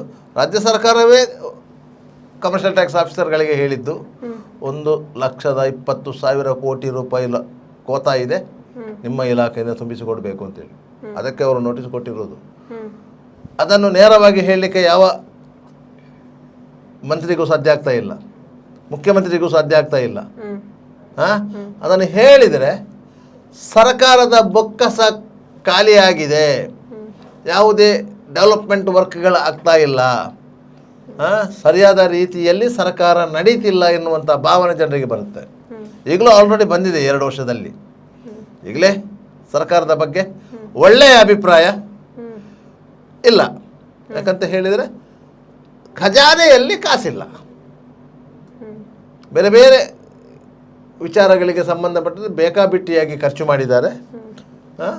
ಒಂದು ನಿಗಮದ ಹಣವನ್ನು ತೆಗೆದು ಎಲೆಕ್ಷನಿಗೆ ಖರ್ಚು ಮಾಡಿದ್ದಾರೆ. ಬೇರೆ ಬೇರೆ ವಾಲ್ಮೀಕಿ ನಿಗಮದ ಹಣ ಎಲೆಕ್ಷನಿಗೆ ಖರ್ಚು ಮಾಡಿದ್ದಾರೆ. ಯಾವ್ಯಾವುದೋ ಉದ್ದೇಶಕ್ಕೆ ಖರ್ಚು ಮಾಡಬೇಕಿತ್ತು. ಈಗ ಹೇಳ್ತಾರೆ ಕೇಂದ್ರ ಸರ್ಕಾರ ಹಣ ಬಿಡುಗಡೆ ಮಾಡಲಿಲ್ಲ. ನಿಮಗೆ ಕೇಂದ್ರ ಸರ್ಕಾರ ಒಂದು ಯೋಜನೆಗೆ ಹಣ ಬಿಡುಗಡೆ ಮಾಡಬೇಕು ಅಂತಂದರೆ ಆಲ್ರೆಡಿ ಅದೇ ಯೋಜನೆಗೆ ಬಿಡುಗಡೆಯಾಗಿದ್ದಂಥ ಹಣ ವಿನಿಯೋಗ ಆಗಿದ್ದಕ್ಕೆ ದಾಖಲೆ ಕೊಡಬೇಕು. ಆ ದಾಖಲೆ ಸರಿ ಇದ್ದರೆ ಮಾತ್ರ ಹೆಚ್ಚುವರಿ ಹಣ ಬಿಡುಗಡೆ ಆಗೋದು ಕೇಂದ್ರ ಸರ್ಕಾರದಿಂದ ರಾಜ್ಯ ಸರ್ಕಾರಕ್ಕೆ. ನಿಮಗೆ ಒಂದು ಅಣೆಕಟ್ಟು ಕಟ್ತಾರಂತ ಹೇಳಿ 1,000 ಕೋಟಿಯ ಬಜೆಟ್ ಅಂತ ಇಟ್ಕೊಳ್ಳಿ. ಅದಕ್ಕೆ 600 ಕೋಟಿ ಕೇಂದ್ರ ಸರ್ಕಾರ, 400 ಕೋಟಿ ರಾಜ್ಯ ಸರ್ಕಾರ ಅಂತ ಅದಕ್ಕೆ ಇಡಾಗಿರುತ್ತೆ. ಕೇಂದ್ರ ಸರ್ಕಾರ ಅವರ 600 ಕೋಟಿಯಲ್ಲಿ 150 ಕೋಟಿ ರಿಲೀಸ್ ಮಾಡ್ತದೆ. ರಾಜ್ಯ ಸರ್ಕಾರ 100 ಕೋಟಿ ರಿಲೀಸ್ ಮಾಡಬೇಕು. ಒಟ್ಟಿಗೆ 250 ಕೋಟಿ ಆಯಿತು ಅಂತ. 250 ಕೋಟಿಯ ಕೆಲಸ ಆಗಬೇಕು. ಒಂದು ವೇಳೆ ಕೇವಲ 150 ಕೋಟಿಯ ಕೇಂದ್ರ ಸರ್ಕಾರದ ಅನುದಾನದಲ್ಲಿ ಕೆಲಸ ಮಾತ್ರ ಆಗಿ 100 ಕೋಟಿ ರಾಜ್ಯ ಸರ್ಕಾರ ರಿಲೀಸ್ ಮಾಡದೇ ಇದ್ದರೆ ಮುಂದಿನ ಹಂತಕ್ಕೆ ಕೇಂದ್ರ ಸರ್ಕಾರ ದುಡ್ಡು ರಿಲೀಸ್ ಮಾಡೋದಿಲ್ಲ.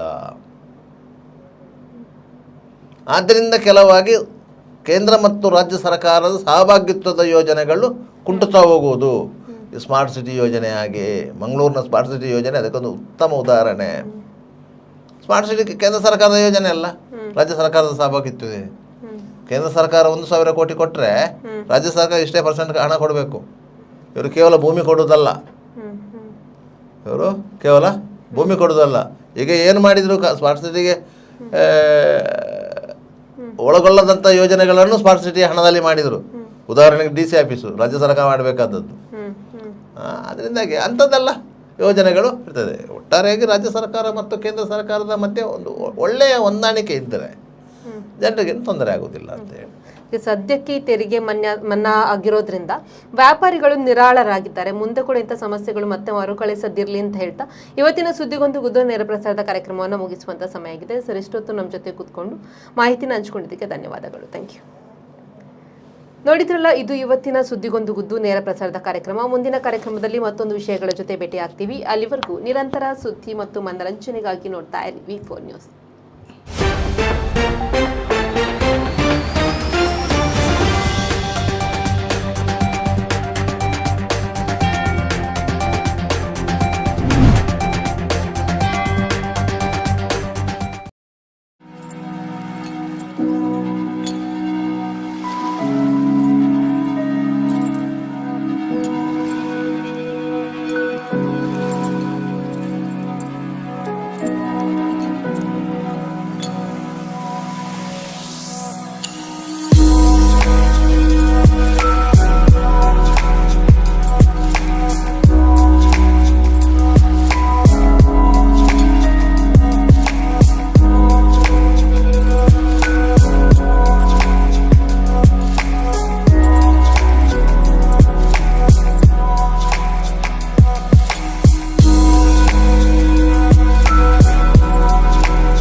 Park with ease at Ajanta Business Center with security access and convenience at your fingertips.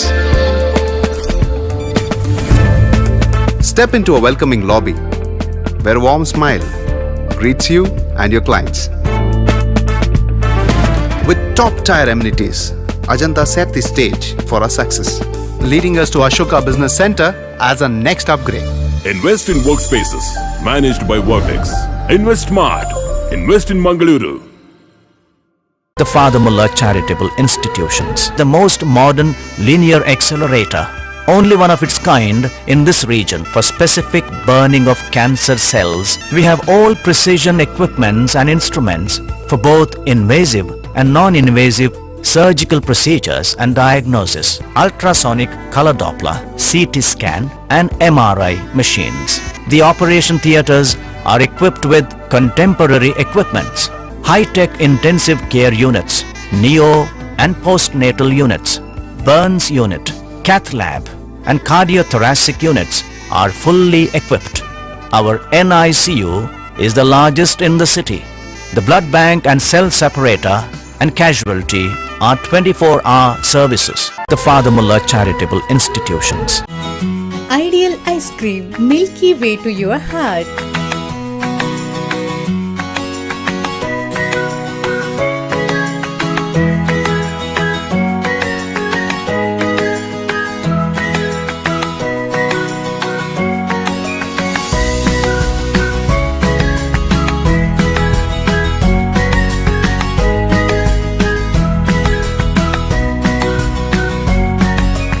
Teased with a variety of fruits and flavored with rich crunch and chips. They treat your taste buds. Ideal Ice Cream.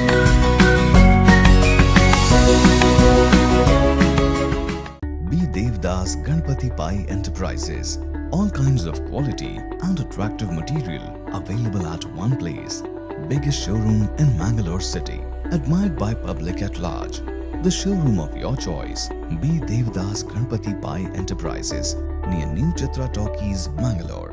AJ Hospital and Research Center is a leading advanced tertiary healthcare center of India, serving the coastal citizens and spreading good health across the sea line. AJ Hospital and Research Center is a specialized Medicare center providing service to more than 30 major medical disciplines, embracing new technologies to offer high-level healthcare that matches the best in the country. Our technical and medical expertise include foremost services in cadaveric organ retrieval, drug-eluting stent placement, pediatric lab nephrectomy, ambulance services, dermatology, ENT, nephrology and many more. AJ Hospital and Research Center, Kuntikana, Mangaluru. Call 222553. Vasudeva Stores. Store for your inner needs. Visit us to find trendy innerwear from major brands.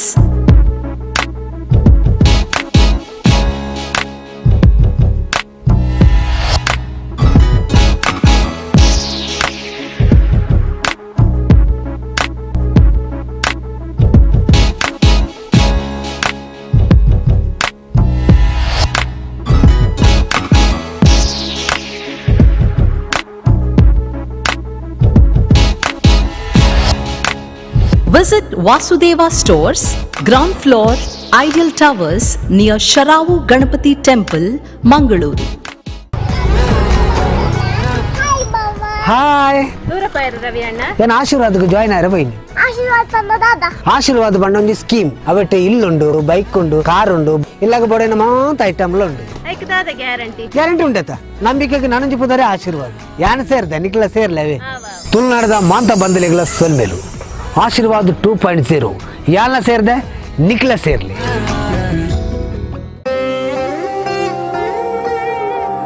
ಆಹಾ, shining ಆದ್ರೆ ಏನೋ missing.